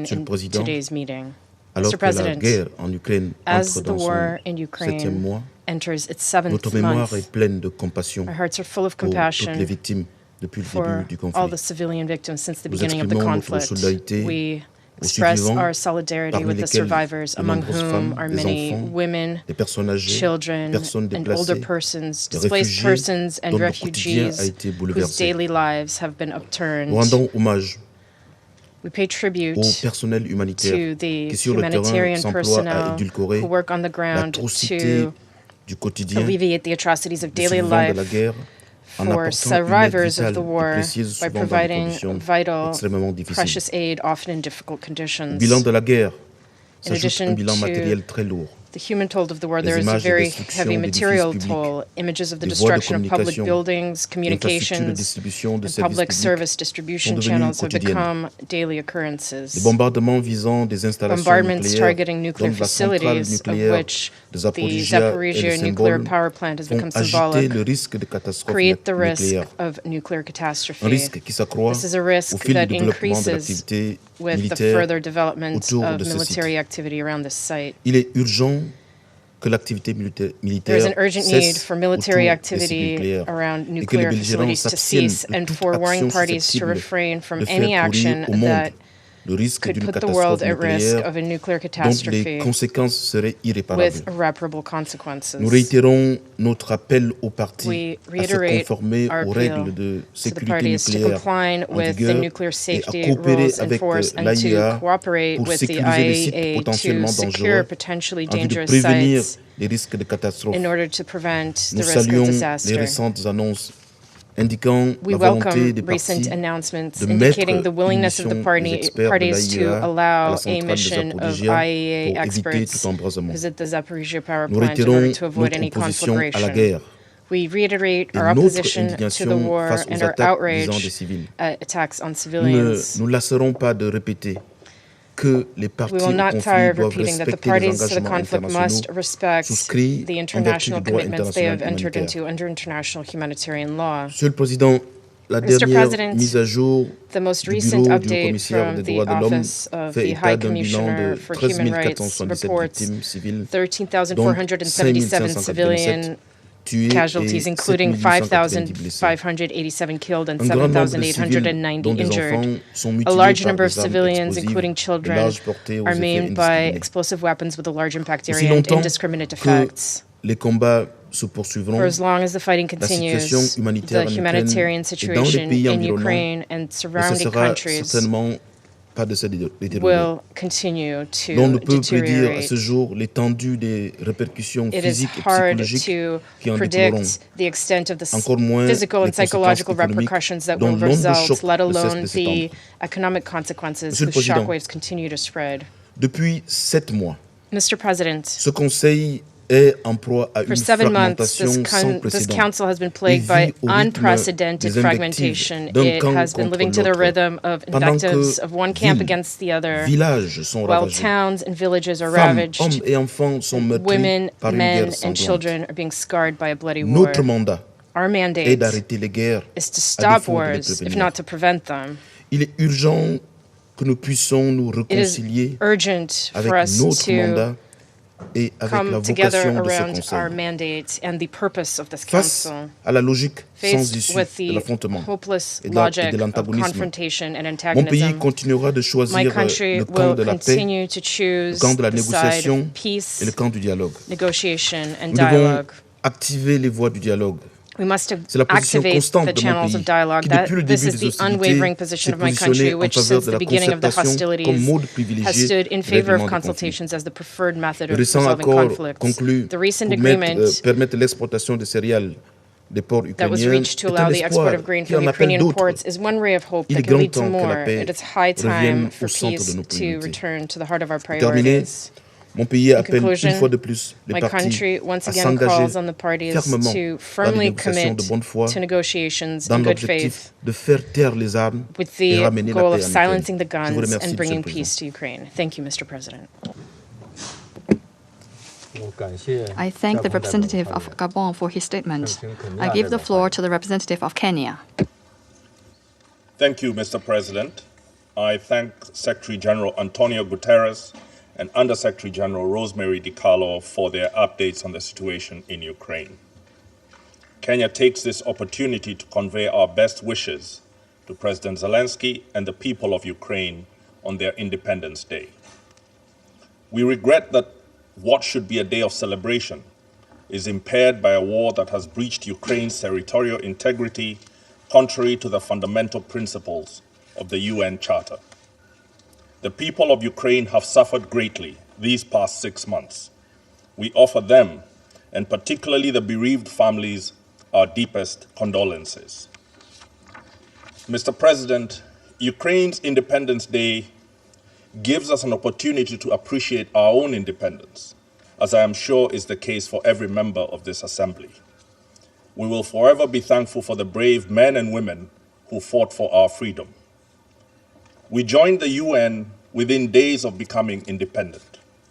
We signed up to its principles because as a young nation, we needed assurance that our sovereignty, territorial integrity, and political independence would be respected. We valued its mission to outlaw aggression, to use its instruments to help us turn our swords into plowshares so that we could enjoy the fruits of our freedom. We remain thankful that this United Nations stood for decolonization, that it gave voice to the smallest countries in the world without regard to their military might or wealth. What a precious heritage we have, and how intolerable that it should be as endangered as it is today. We are forced by this moment to recall how its failed predecessor, the League of Nations, was unable to stop the conflicts that led to the Great Fire of World War II. Multilateralism, as expressed in the United Nations, including in this venerated chamber, with all its flaws, is our last hope against a new world war. The wars we choose to fight as Kenya and Africa, as I believe is the case for most of the world, are for independence from poverty, ignorance, and disease. We have no desire to be drawn into a worldwide conflict or for our grievances and disagreements to be the soil in which wars by proxy take root.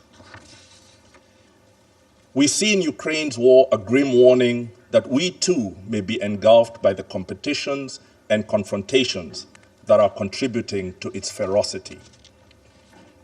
That is why we believe that Ukraine's immediate fate is so important to all of us.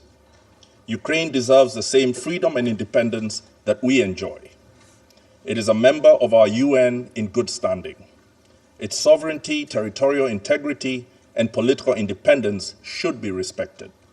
Its people do not deserve to have their lives and livelihoods destroyed. Unless the Ukraine war is stopped through dialogue and negotiation, it could be the first of a series of conflicts that future historians will name the Third World War. Such a disaster would be different from the last wars and all the wars before them. The dangers of direct conflict between nuclear-armed powers means that most of their confrontations would be undertaken by proxy. Africa and the rest of the world would be thrown into a mirror of the Cold War that shattered our democracies, overthrew and killed our leaders, and robbed us of decades of economic progress. Stopping this war in a manner that adheres to the principles of the UN Charter is what will keep other old grievances from boiling over. Mr. President, not all is lost. Even in such dark times, we must remember that in the past, serious threats to international peace and security have been successfully resolved. There is yet a chance to build on the slim but important success represented by the agreement between the parties for the secure export of Ukraine's food products through the Black Sea, as well as food and fertilizer exports from Russia. We commend the Secretary General and the government of Turkey for their crucial facilitation. The willingness of the parties to negotiate and the alertness, subtle skill, and moral persuasion of the facilitators demonstrate that diplomacy is still able to deliver if given a chance. We cannot leave our fate to the most powerful. Some of them may be bent on domination, but we cannot allow it to be at the expense of our common peace. They may project certainty and great power, but none can know or control the future.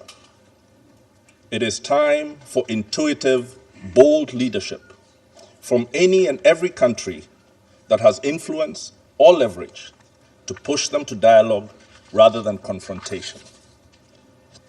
The immediate aim should be for cessation of hostilities in Ukraine, the opening of safe humanitarian corridors and unhindered humanitarian access, and the security of all nuclear installations, especially the Zaporizhzhia nuclear power plant. These should be part of a roadmap to achieving a comprehensive agreement that secures the sovereignty and territorial integrity of Ukraine. Such an end, given the emerging escalation between the great powers, would ideally be linked to a broader negotiation that produces a stable European security order. The principles underlying such an order should adhere to the UN Charter and be utilized to stabilize other parts of the world. In the meantime, Kenya, while in the Security Council and in all relevant forums, will offer every support to positive efforts seeking these aims. We will continue to champion the cause of the Secretary General and his team, who need to be commended for their tireless efforts. In this regard, we applaud his recent visit to Lviv. We also pay tribute to the determined efforts by the UN's agencies, funds, and programs to provide humanitarian aid and comfort to Ukraine's most vulnerable. Their impact is evidence of a depth of competence that we hope is resourced and deployed with equal ambition in other conflict areas. Mr. President, we know that even with a gravely threatened multilateralism, as reflected in this downcast Security Council, a spirit of urgency and imagination can still allow us to forge a just peace for Ukraine. I wish for all Ukrainians their continued independence, as I reaffirm Kenya's respect for Ukraine's sovereignty and territorial integrity. I thank you for your attention. I thank the representative of Kenya for his statement. Now give the floor to the representative of UAE. Thank you, Mr. President. And at the outset, I would like to thank the Secretary General for his opening remarks and Under Secretary General DiCarlo for her valuable briefing. I want to also express our gratitude to the Secretary General and his team for effective use of his good offices. As the Secretary General said, in Odessa, the ships that left Ukrainian ports over the last month carrying grain are indeed vessels of hope. I also thank President Volodymyr Zelensky of Ukraine for his briefing, and I'd like to join my colleagues in congratulating President Zelensky and all Ukrainians for their country's Independence Day. Today, we mark 6 months since the beginning of the war in Ukraine, and it is difficult to overstate the toll it has had. The dead, the injured, for those remaining in the country, and those forced to flee. A staggering 1/3 of Ukrainians have been displaced from their homes, and 6.6 million have sought refuge across Europe. Beyond Ukraine's borders, the conflict has exacerbated food insecurity and the rise in commodity prices, both of which add to the daily hardship suffered by hundreds of millions of people around the world. The UAE strongly applauds the agreements brokered with the support of the Secretary General and the Republic of Turkey to facilitate the export of grain, food supplies, and fertilizers to global markets. This rare example of tangible progress cannot, however, be the last. It must incentivize more concerted efforts to mitigate the impact of this conflict on the lives of those most in need, and hopefully ensure that we are not here 6 months from now, marking a year of conflict and further global disruption. Mr. President, the UN Charter provides a repertoire of tools to address the peaceful settlement of disputes, none of which are applicable in the absence of the political will to use them. In turn, this requires us, all of us, to recognize that the war will only end through a negotiated settlement, and that all wars must eventually end, as they have done countless times in human history. There is value in the Council's meetings on Ukraine when they're complemented with action, laser-focused on alleviating the suffering of civilians and finding a political path to this war's end. We cannot change the past, but what happens next is a responsibility we all share. In the last few weeks, we have seen signs of progress, particularly the agreements on agricultural exports. We've also taken positive note of the parties' expressed support for the IAEA to send a mission to the Zaporizhzhia nuclear power plant, and we urgently reiterate that this must happen. As the Secretary General has said, the warning lights are flashing, and failure to act could be grave. These initiatives all have the potential as confidence-building measures that could unlock broader political discussions, and we need to work hard to preserve and expand these windows towards viable diplomatic initiatives aimed at de-escalation and resolution. Mr. President, a peaceful, sustainable resolution relies ultimately on the UN Charter and international law as our guiding principle. 6 months in, our call for a cessation of hostilities throughout Ukraine is as relevant as it has ever been. We cannot become inured to this war. The stakes are too high, every life is too precious. The conflict should end now, and we need to see leaders from both sides commit to charting that difficult path forward with all of our support. Thank you, Mr. President. I thank the representative of UAE for her statement. Now I give the floor to the representative of Ghana. I thank you, Mr. President. I welcome the participation in this meeting of President Zelensky and other Rule 39 participants. We wish Ukraine best wishes on their Independence Day. I also express thanks to the Secretary General for his pertinent briefing on the humanitarian and security situation in Ukraine, and join others in commending his direct involvement in the multiple mediation efforts aimed at getting the Russian Federation and Ukraine to cease their military hostilities and to positively engage in dialogue. I affirm in that regard Ghana's full support for the continuous deployment of the SG's good officers in helping to bring lasting peace to the people of Ukraine.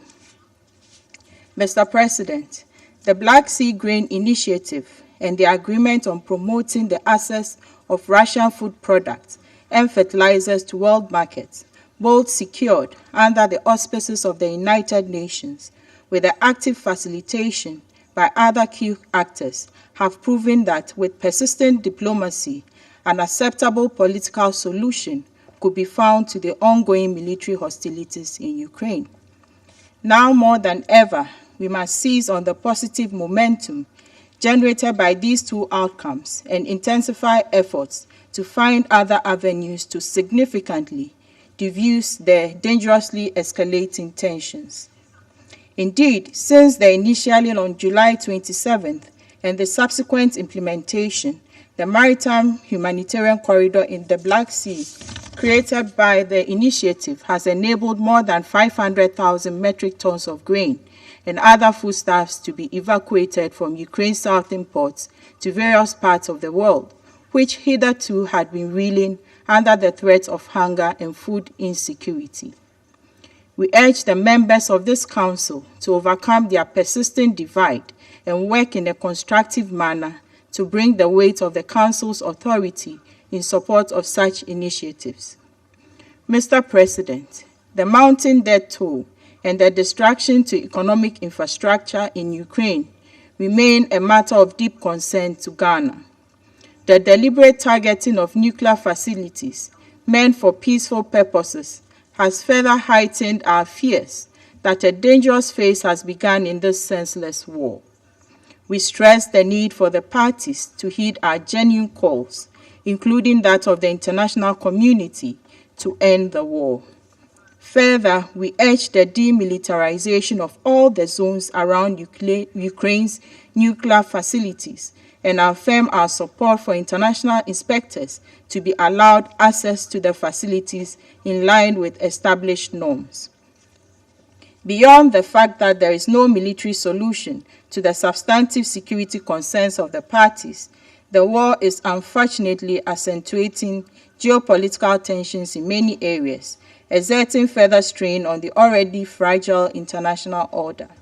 We share the conviction that any miscalculation could potentially result in a wider conflict in Europe, with long-term irreparable damage to the global peace and security architecture.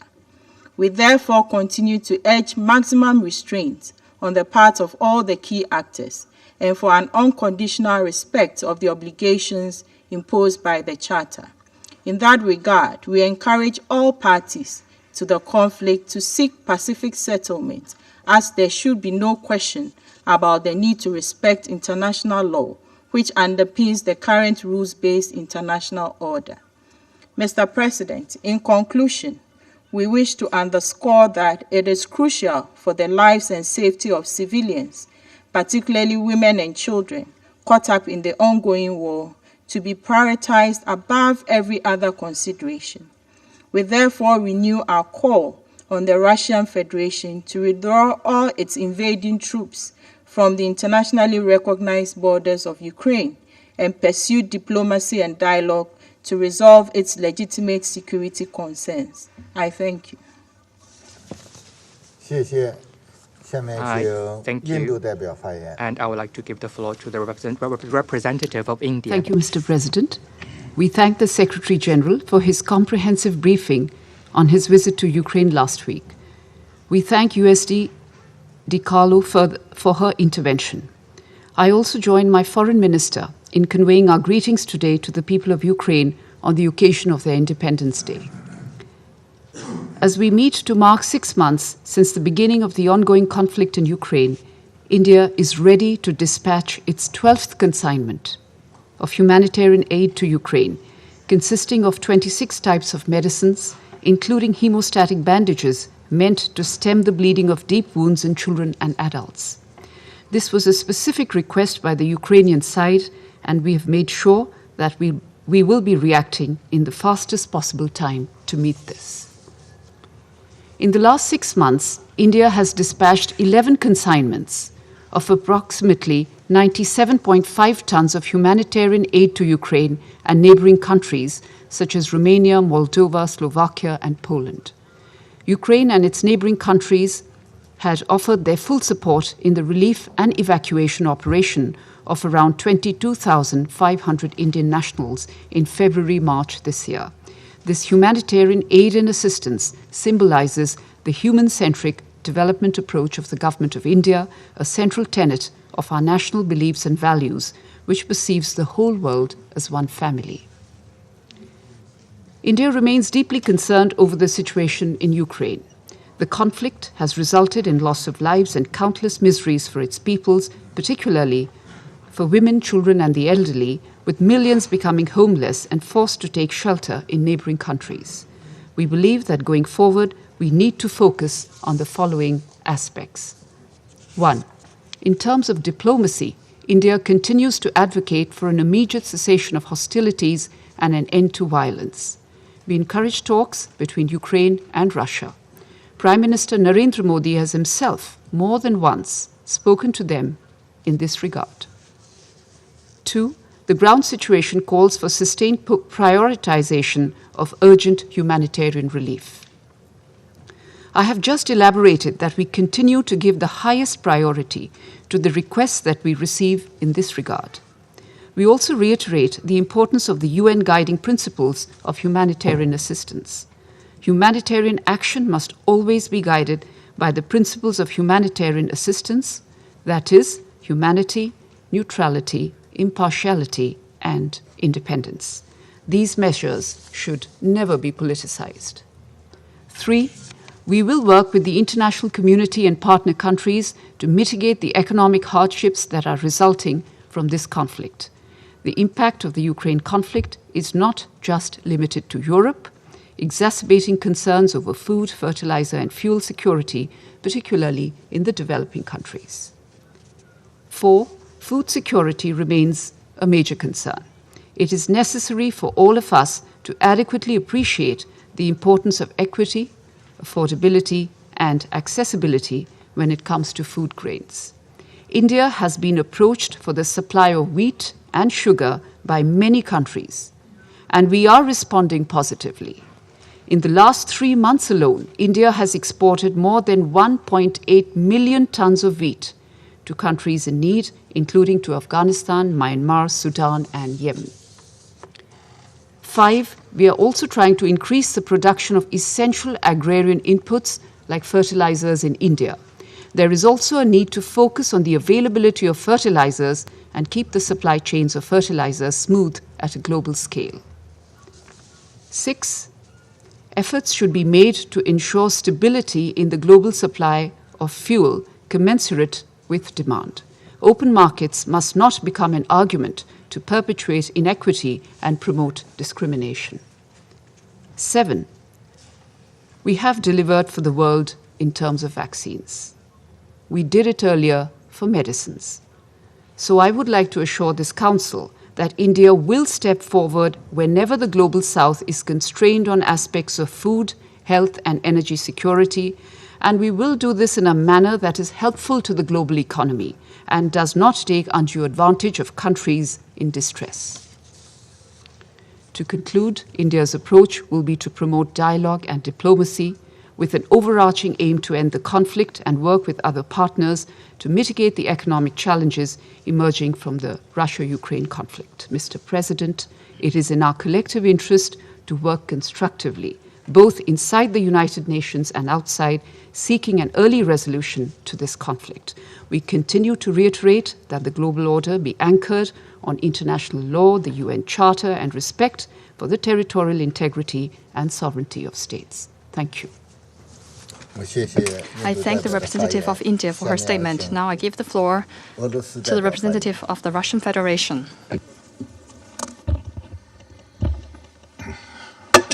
Господин председатель. Mr. President. К выступлению президента Украины.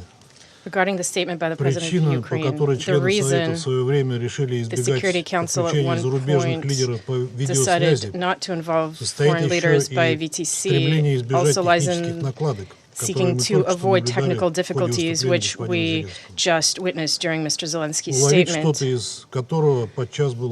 It was very difficult to make out anything that was said at all at certain points. We hope that our position regarding the usefulness of in-person participation of guests, at the very least out of respect for them, has become clearer as a result of this to those following today's meeting. Mr. President, yesterday we gathered here in connection with a concrete threat to international peace and security, namely Kiev's ongoing bombing of the Zaporizhzhia nuclear power plant, which is putting Europe on the brink of a nuclear catastrophe.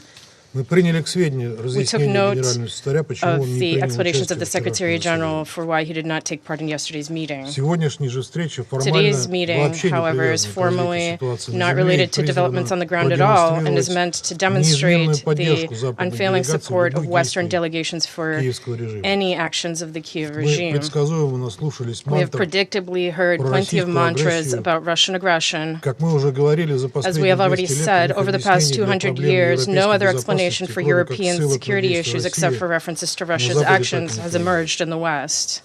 Today, we also heard many claims about the catastrophic consequences of 6 months of hostilities for the civilian population of Ukraine. No one is arguing that it is difficult for Ukrainians today. However, the responsibility for this lies with the Kyiv regime, which came to power in 2014 as a result of an anti-constitutional coup carried out with the help of a number of Western states. From the very beginning, the new Maidan authorities have been steadily leading the country to disaster, choosing the path of Russophobia and the glorification of Nazi criminals. Thus, according to the most conservative estimates, more than 60% of the population of Ukraine was deprived of the opportunity to realize their Russian-speaking identity, contrary to all relevant international conventions and Ukraine's obligations. Their Western backers, blinded by the geopolitical goal of weakening Russia, made it clear from the beginning they would cover up any crimes committed by the Kyiv authorities and turn a blind eye to things that they would never allow in their own countries. The Kyiv regime fully demonstrated its criminal nature when it burnt dissenters alive in the House of Trade Unions in Odessa and dropped bombs and shells on the civilian population of Donbass. In this senseless crusade against itself, Ukraine lost Crimea and provoked armed resistance from Donetsk and Lugansk residents who took up arms in the name of freedom and the future of their children.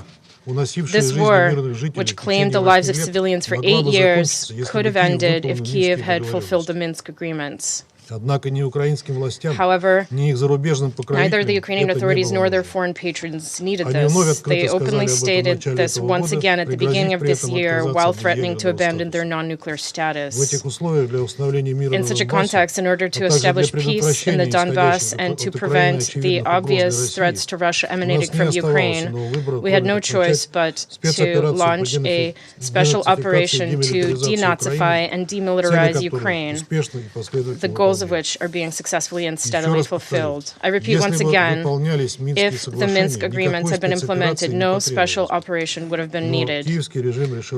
But the regime in Kyiv decided otherwise. The criminal shelling of the republics of Donbass continues. In the Donetsk People's Republic, more than 840 people are estimated to have died on the line of contact since the beginning of the escalation in February. About 2,800 injured. In the Luhansk People's Republic, 80 people were killed and more than 250 were injured. Approximately 100 civilians have been killed in just 4 weeks since the previous meeting on July 29th.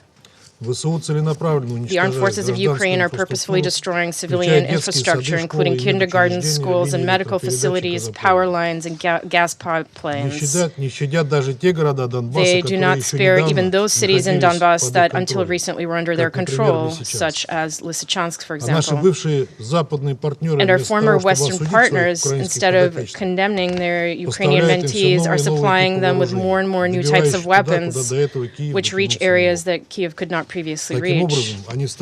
In doing this, they are becoming accomplices in crimes against the civilian population. And given that the use of some artillery systems, as the Ukrainians themselves admit, is impossible without coordinating the targets with suppliers, they are becoming co-perpetrators as well. This primarily concerns the American HIMARS multiple launch rocket systems, which were used, for instance, to strike the correctional facility in Yelenivka on July 29th, claiming the lives of more than 50 Ukrainian prisoners of war. We know that the President of Ukraine is well aware of the fact that it is the armed forces of Ukraine who are behind this crime, despite the fact that he sold us a false version today of Russia being responsible for this. Mr. President, from the very beginning, we warned that Ukrainian armed groups were actively using civilian facilities for military purposes. Meanwhile, local residents are prohibited from leaving their homes, and all their attempts to independently evacuate to safe areas are brutally suppressed. There have been so many incidents of Ukrainian artillery and ammunition being situated on the territory of educational and medical facilities over these 6 months that even pro-Western human rights organizations such as Amnesty International can no longer ignore them. However, instead of forcing Kyiv to comply with international humanitarian law, our Western colleagues, after the tantrum thrown by Ukrainian authorities who are used to getting away with everything, chose to publicly castigate Amnesty International itself instead. And today, Ms. DiCarlo found words to express concern in connection with the upcoming trial of Azov Nazis and sadists, but said nothing of the horrific crimes they committed and their violations of international humanitarian law, including brutal torture, information regarding which is available to the international civil service community and including Ms. DiCarlo herself. And the United Nations has enough information about this as well. The UN, whom Ms. DiCarlo represents. This all, frankly, looks extremely cynical and denigrates the values of freedom of speech. It's a shame that you don't understand this, but ordinary Ukrainians are well aware of this. They encounter the atrocities of the armed forces of Ukraine and the national battalions and their inhumane methods. Let me cite just one example. At the meeting in July, we already showed you a photo of the Lepestok or petal anti-personnel mine. Today, for greater clarity, I will show you the training models for these mines, which Ukrainian troops scattered by the hundreds in the Donbass, in the territories liberated by the Russian army, and even throw them into the territory of Russia. Imagine such an inconspicuous petal lying on the ground in the grass. It can also be camouflage colored, which makes it virtually invisible on the ground. Considering that the Ukrainian armed forces scatter these mines in towns and villages far behind the front lines, it is not soldiers that they pose a threat to at all. No, they are purposefully designed to target civilians, especially children who risk stepping on them or picking up such a toy out of curiosity. 47 explosions of such mines have already been recorded in the Donetsk People's Republic. This petal mine is living proof of the sadistic, savage nature of the Ukrainian regime and a symbol of its true attitude towards the people of the east and southeast of the country. And of course, the people see and understand this, hence the treatment of Russian soldiers as liberators, which is widespread in the liberated territories. This in no way fits into the narrative promoted by Kyiv and its Western sponsors. Ukraine is therefore resorting to terror and intimidation tactics in the Kherson, Zaporizhia, and Kharkiv regions. But this cannot change the minds of people who have seen the true face of the Kyiv regime. Kyiv is losing the battle for mines, and its Western backers, who are waging a proxy war against Russia to the last Ukrainian, are getting mired deeper and deeper in supporting this anti-popular, anti-human regime, turning a blind eye to manifestations of neo-Nazism, extreme nationalism, and Russophobia. They are also shooting themselves in the foot with futile attempts to isolate Russia politically and economically. Then again, that is something you will have to answer for to your own voters and taxpayers, as you will have to answer to the international community for the unprecedented mendacious campaign to discredit Russia that you have unleashed. Never before since Nazi Goebbels propaganda has the world encountered such a degree of falsification which Western and Ukrainian PSYOPs experts are using. There is no doubt that history will be able to give the correct assessment to all this. Our Albanian colleague propounded today Albanese about Russian prisoners that are allegedly being recruited by the Russian authorities. However, he forgot to mention those released from Ukrainian prisons. Ukrainian prisoners who were handed out weapons in the very first days of the special military operation and who made themselves known by pillaging and murders and continued to terrorize Ukrainian towns. We will go into this in detail at one of the future meetings of the Council. Mr. President, the so-called Black Sea Initiative of the UN Secretary General is considered to be a sort of success story, especially in terms of the unhindered export of food from Ukraine. However, there are alarming trends here as well. Over the 4 weeks of export operations, only one of the 34 dry cargo ships went to Africa. This is completely inconsistent with the originally stated goal of combating hunger in countries in dire need of grain. Here, of course, it is also worth recalling the public image failure with the sending of the first vessel, Razoni, which essentially, instead of bringing long-awaited wheat to Lebanon, brought corn instead, and corn for animal feed at that. In this context, there is much to think about regarding the comment made by the Secretary General in the port of Odessa on August 19th when he said that grain exports and reduced prices on global markets will not bring relief to needy countries who cannot afford to buy them anyway. This situation clearly reveals the true causes of global food security issues. Ukrainian grain has nothing to do with it. The main reason is Western countries' own economic miscalculations and the consequences of anti-Russian sanctions, which we've repeatedly spoken about in this chamber.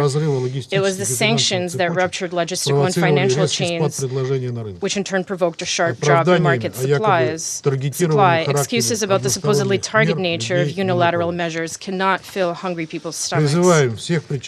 We call on all those involved to take the package nature of the Black Sea Initiative with full seriousness and not to postpone resolving the financial and logistical problems that impede the export of Russian food and fertilizers to the global market.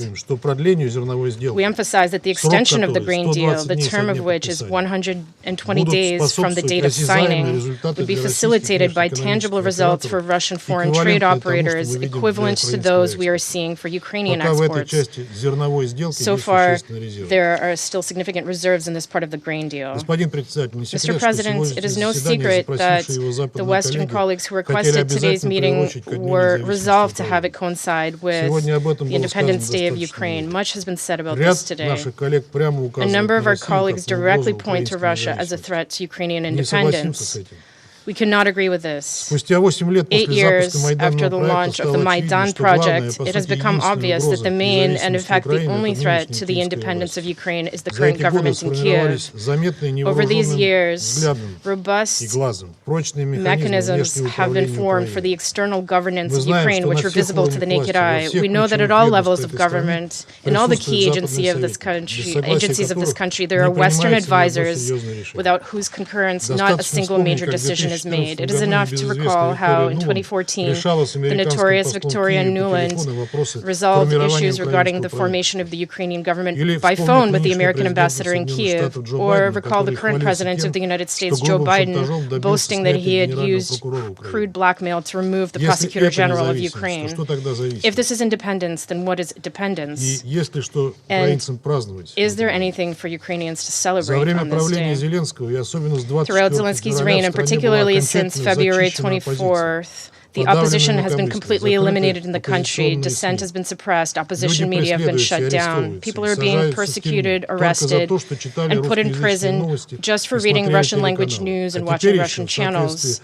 And now, in accordance with the new law on collaborationism, they are also being imprisoned for accepting humanitarian assistance for Ukraine from Russia.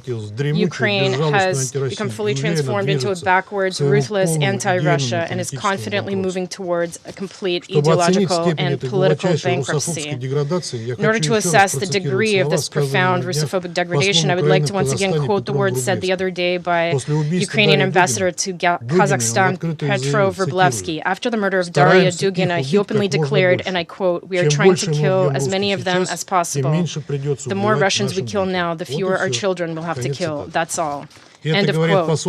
And this was said by the ambassador of a country in which these same Russians not only live, but make up a very significant part of the population. Does such a country and such an inhumane regime have a future? Our Western colleagues can prolong its agony, but they cannot prevent its fiasco. Therefore, in conclusion, I would like to express my wish for the brotherly people of Ukraine to finally gain freedom and the opportunity to build a society that would respect fundamental human rights and national identity and would live in peace with its neighbors. That hour is already close, despite all the efforts of the Kiev regime and its Western patrons. Thank you. I thank the representative of the Russian Federation for their statement. I give the floor to the representative from Mexico. Thank you very much, Mr. President. Mr. President, my delegation thanks the Secretary General and the USG for their briefings. We've listened with great interest and with profound respect to the statement delivered by President Zelensky of Ukraine, whose independence we are celebrating today, tomorrow, and forever. We've also followed very closely and with a great deal of attention the recent visits by the Secretary General to Ukraine and Turkey. We recognize his leadership and his efforts, which have led to important agreements, in particular to mitigate the impact of the food crisis and to give us back hope. In this regard, Nos congratulamos de que la iniciativa de granos del Mar Negro siga operando de manera regular y que ello permita que 720,000 toneladas métricas de grano puedan tener acceso a los mercados alrededor del mundo, así como el abastecimiento del Programa Mundial de Alimentos. Todo esto parece estar teniendo al fin ultimately and finally to be having an important stabilizing impact. México considera que los avances en el marco de esta iniciativa de granos del Mar Negro es un gran hito diplomático en tiempos de conflicto armado. En ese sentido, quisiera reconocer también la importantísima labor del presidente de Turquía en la obtención de este acuerdo. Exhortamos una vez más a todas las partes, en especial a aquellas que tienen capacidad de influencia, a no escatimar esfuerzos para mantener abiertos los canales de comunicación que permitan establecer un diálogo para poner fin a las hostilidades. Pero pese a estos avances, es claro que el sistema multilateral, y en particular este Consejo de Seguridad, no ha sido capaz de poner fin a esta guerra. La invasión a un país soberano, Ucrania, por parte de Rusia, constituye una flagrante violación del artículo 2.4 de la Carta de las Naciones Unidas. Cualquier adquisición territorial obtenida por el uso ilegal de la fuerza es nula y carente de toda validez. Es necesario poner fin a la guerra y con ello a las numerosas violaciones del derecho internacional, especialmente del derecho internacional humanitario. 6 meses de bombardeos a hospitales, a escuelas, a zonas residenciales, a infraestructuras civil básica, incluyendo la central de Zaporizhia y la destrucción del patrimonio cultural. 6 meses de violaciones a los métodos y medios de conducción de las hostilidades, de violación a los derechos humanos, incluyendo la perpetración de violencia sexual y de género, de uso de armas con efectos indiscriminados, como las municiones en racimo, the use of indiscriminate weapons such as cluster munitions Exhortamos de la manera más enfática we most emphatically call for an end to these attacks, in particular those directed against the civilian population and indiscriminate attacks. And we also call upon the parties to comply with the principles of distinction, proportionality, and precautionary measures in conducting hostilities. We express our greatest support for the inquiries being carried out by the prosecutor of the ICC, as well as de una misión de determinación de los fact-finding mission sobre los presuntos crímenes de guerra to determine the facts with regard to the alleged war crimes which have taken place in Olenivka. La rendición de cuentas es un pilar Accountability fundamental is a fundamental pillar of our multilateral system, and those responsible for these crimes that have been committed and which are being committed in Ukraine must be brought to justice.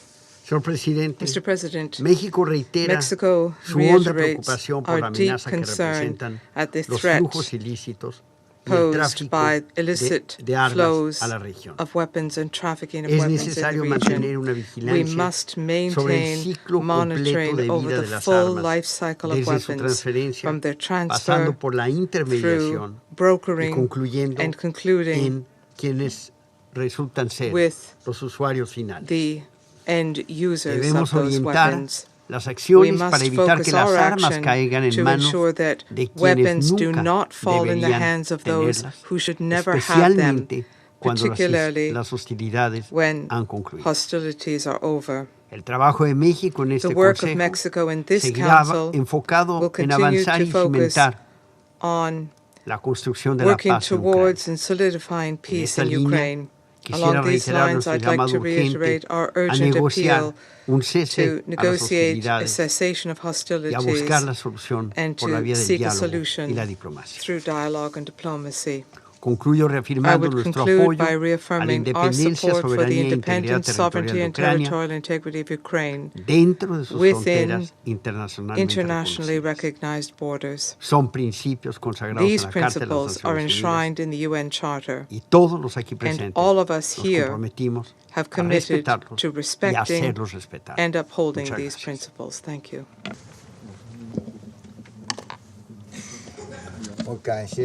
I thank the representative of Mexico for their statement. I shall now make a statement in my capacity as a representative of China. Colleagues, China's position on the Ukraine issue is consistent and clear.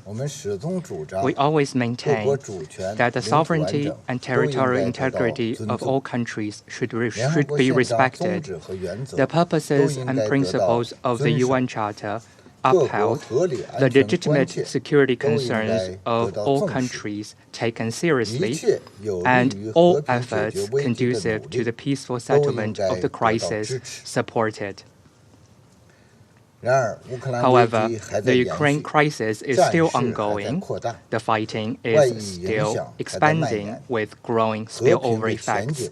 The prospect of peace has yet to materialize. The international community eagerly awaits the early resumption of peace. They also expect the Security Council to play its due role toward this end. What we need to reflect on is, has the Council found the right direction toward solving the issue? Has the Council made earnest efforts to ease the situation? China is ready to work with all peace-loving countries to promote peace and dialogue and facilitate the easing of the situation. At present, the priority, in our opinion, should be the following points. First, there is a need to set up a safety valve for the conflict. The international humanitarian law should guide the conduct of parties to the conflict.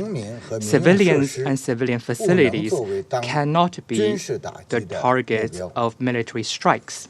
Recently, frequent attacks on the Zaporizhzhia nuclear power plant have led to extensive attention and concerns, casting a nuclear shadow over the world. China calls on, once again, all relevant parties to exercise restraint, act with caution, refrain from any action that may compromise the safety and security of the nuclear facility, and avoid crossing the nuclear safety red line. We also expect the IAEA to conduct a site visit to the Zaporizhzhia nuclear power plant as soon as possible to make a professional and technical assessment of the situation so as to take follow-up measures to prevent a nuclear disaster. Second, there is a need to reduce the humanitarian impact as much as possible. The international community should, on the one hand, make efforts to help Ukrainian refugees and displaced persons tide over the difficulties, and on the other hand, reduce the impacts of the conflict on the global food, energy, and financial stability. China commends Secretary General Guterres and relevant parties for their efforts to facilitate the grain export agreement. We are pleased to see that over 20 ships carrying over 700,000 tons of food have left Ukraine for multiple destinations around the world. This goes a long way toward curbing rising food prices, stabilizing the international food market, and easing the food shortages in developing countries. At the same time, removing barriers to the export of food and fertilizers from Russia is also highly important. We hope that the UN can, in accordance with its MOU with Russia, help address the chilling effect caused by relevant countries' abuse of sanctions and ensure the stable and smooth running of the global industrial chain and supply chain. These are challenging times for developing countries. Cutting ODA will only make things worse. Developed countries should face up to the humanitarian impacts of such cuts and adopt responsible policies and measures. Third, there is a need to leave an exit ramp for diplomatic solutions. Peace can never be achieved by imposing sanctions and pressure or sending weapons. Peace must be fought for and maintained by all parties working together. No matter how complex the situation is, how serious the differences are, the door to diplomacy and dialogue cannot be closed. The positive progress on the issue of grain export shows us the potential of diplomacy and the possibility of a political solution. We hope that Russia and Ukraine continue the dialogue communication between them so as to return to diplomatic negotiations at an early date and create momentum and conditions needed for a ceasefire. The US and NATO should seriously reflect on the roles they have been playing and focus their efforts on what truly is conducive to peace instead of pouring oil over fire. Colleagues, the Ukraine crisis and a series of recent tense developments around the world show that in this era that urgently needs solidarity and cooperation to collectively address challenges, we must be highly vigilant against any deliberate attempts to provoke troubles and intensify division and confrontation, and we must safeguard the global strategic stability. We should never allow the world to slide into a new Cold War. Facts have proven that the Cold War mentality and bloc confrontation must be firmly rejected. In over 30 years after the end of the Cold War, NATO keeps expanding eastward, which doesn't make Europe safer, but has sowed the seed of conflict. We, humanity, are living in an indivisible security community, and common security is in the utmost common interest of all countries. Security of a country should not come at the expense of that of another country, and security of a region cannot be realized by beefing up military blocs. Today, in the 21st century, the Cold War mentality and zero-sum game are long outdated concepts. Obsessing over military force and seeking absolute security will only lead to constant escalation of the regional situation, which is not in the interest of any party. Facts have proven that decoupling and choosing sides must be firmly rejected. The economies around the world are deeply integrated. Certain countries wantonly impose unilateral sanctions, exercise long-arm jurisdiction, politicize and weaponize economy, trade, and technology, insist on decoupling and building small yard, high fence, which have led to further difficulties in people's livelihood in developing countries and threaten the global food, energy, and finance security. Developing countries should not be made to bear the brunt of geopolitical conflicts and major country rivalry. They have the right to independently decide their foreign policies and should not be forced to choose sides. Facts have proven that double standard and selective application must be firmly rejected. Upholding the purposes and principles of the UN Charter and respecting sovereignty and territorial integrity should not be just quoted. All countries should actually abide by these principles in practice and should have consistency on different issues involving different countries while matching their words with deeds. With regard to state sovereignty and territorial integrity, the Chinese people have deep understanding of and strong feelings about it through first-hand experience. China consistently respects the sovereignty and territorial integrity of other countries and is determined to firmly safeguard its own sovereignty and territorial integrity. The Ukraine crisis is a major test of our generation's ability to maintain peace. Standing at this historical crossroads, what do we want to have? Peace or turmoil? Cooperation or confrontation? Progress or regression? We must make the right choice, a choice worthy of the people's trust and of our times. I resume my function as President of the Council. I now give the floor to His Excellency Mr. Silvio Gonçalves, Chargé d'Affaires and Interim of the Delegation of the European Union to the United Nations. Thank you. President, I have the honor to speak on behalf of the European Union and its 27 member states. The candidate countries North Macedonia, Montenegro, Albania, and the Republic of Moldova, the country of the stabilization and association process and potential candidate Bosnia-Herzegovina, Georgia, Andorra, and San Marino align themselves with this statement. President, we welcome today's discussion on Ukraine.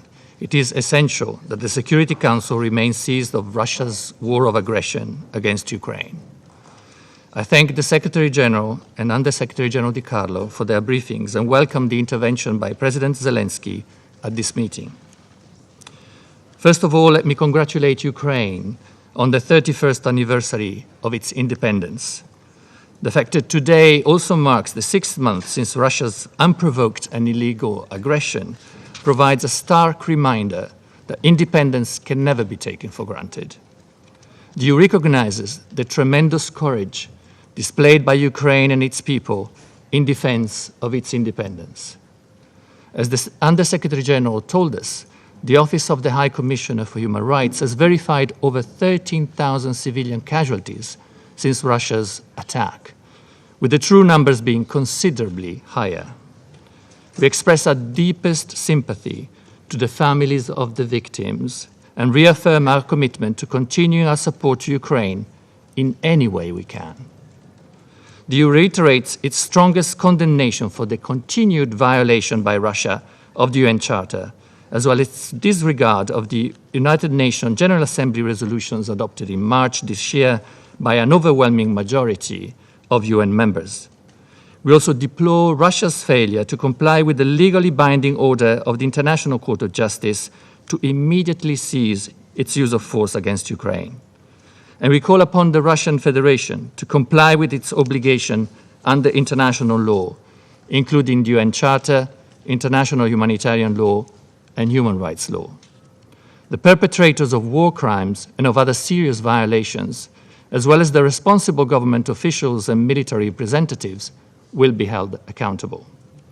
The EU actively supports all measures to ensure accountability for human rights violations and violations of international humanitarian law committed during the Russian aggression in Ukraine. President, the past months we have seen an emerging risk of nuclear calamity in Europe. It is deplorable that we even need to say that a nuclear power plant should never be used as a military base. The deployment of Russian military personnel and weaponry at the nuclear facility is unacceptable and disregards the safety, security, and safeguard principles that all IAEA members have committed to respect.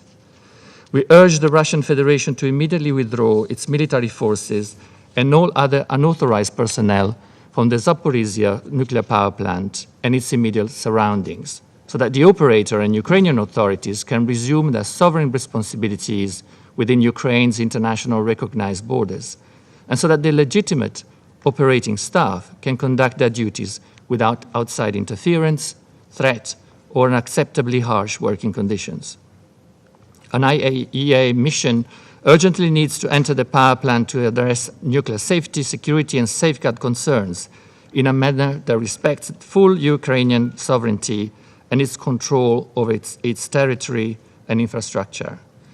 IAEA staff must be able to access all nuclear facilities in Ukraine safely and without impediment, and engage directly and without interference with Ukrainian personnel responsible for the operation of these facilities. The global implications of Russia's aggression are well documented, Mr. President. We support the UN's Global Crisis Response Group, launched in the aftermath of Russia's invasion with a view to addressing rocketing food and energy prices.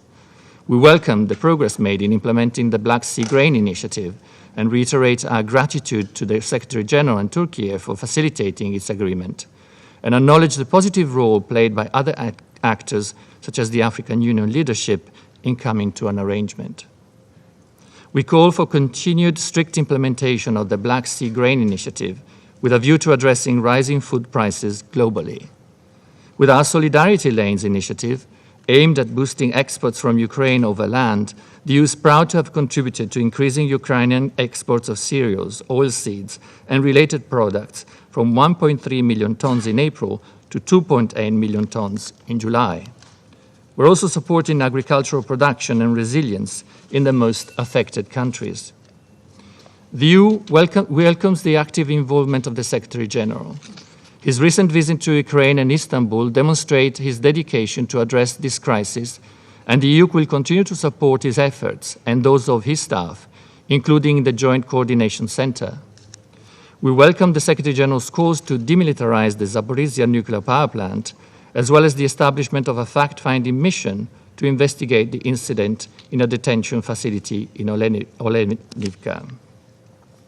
President, in conclusion, the UN's member states reaffirmed their commitment to the sovereignty, independence, and territorial integrity of Ukraine within its international recognized borders and extending to its territorial sea.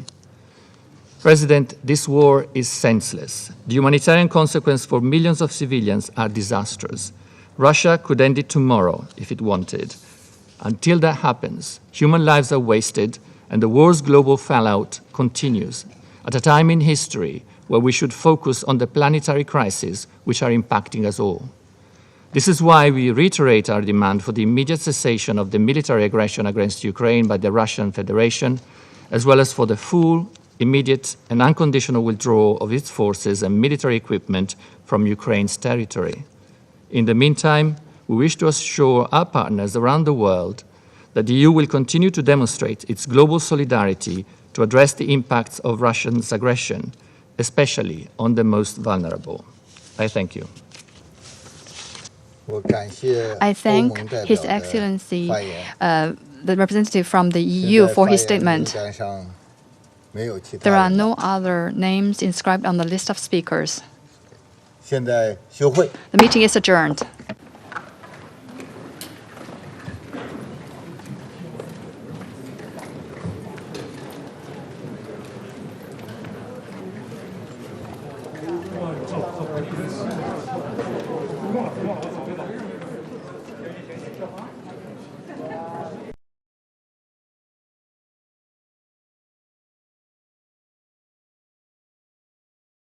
as well. Now he's saying that if there is a tribunal over the criminals from Azov in Mariupol, that will close the road to negotiations. And he lost appetite to negotiations very early in the conflict, very early on in the conflict after the heavy Western support with armaments that followed.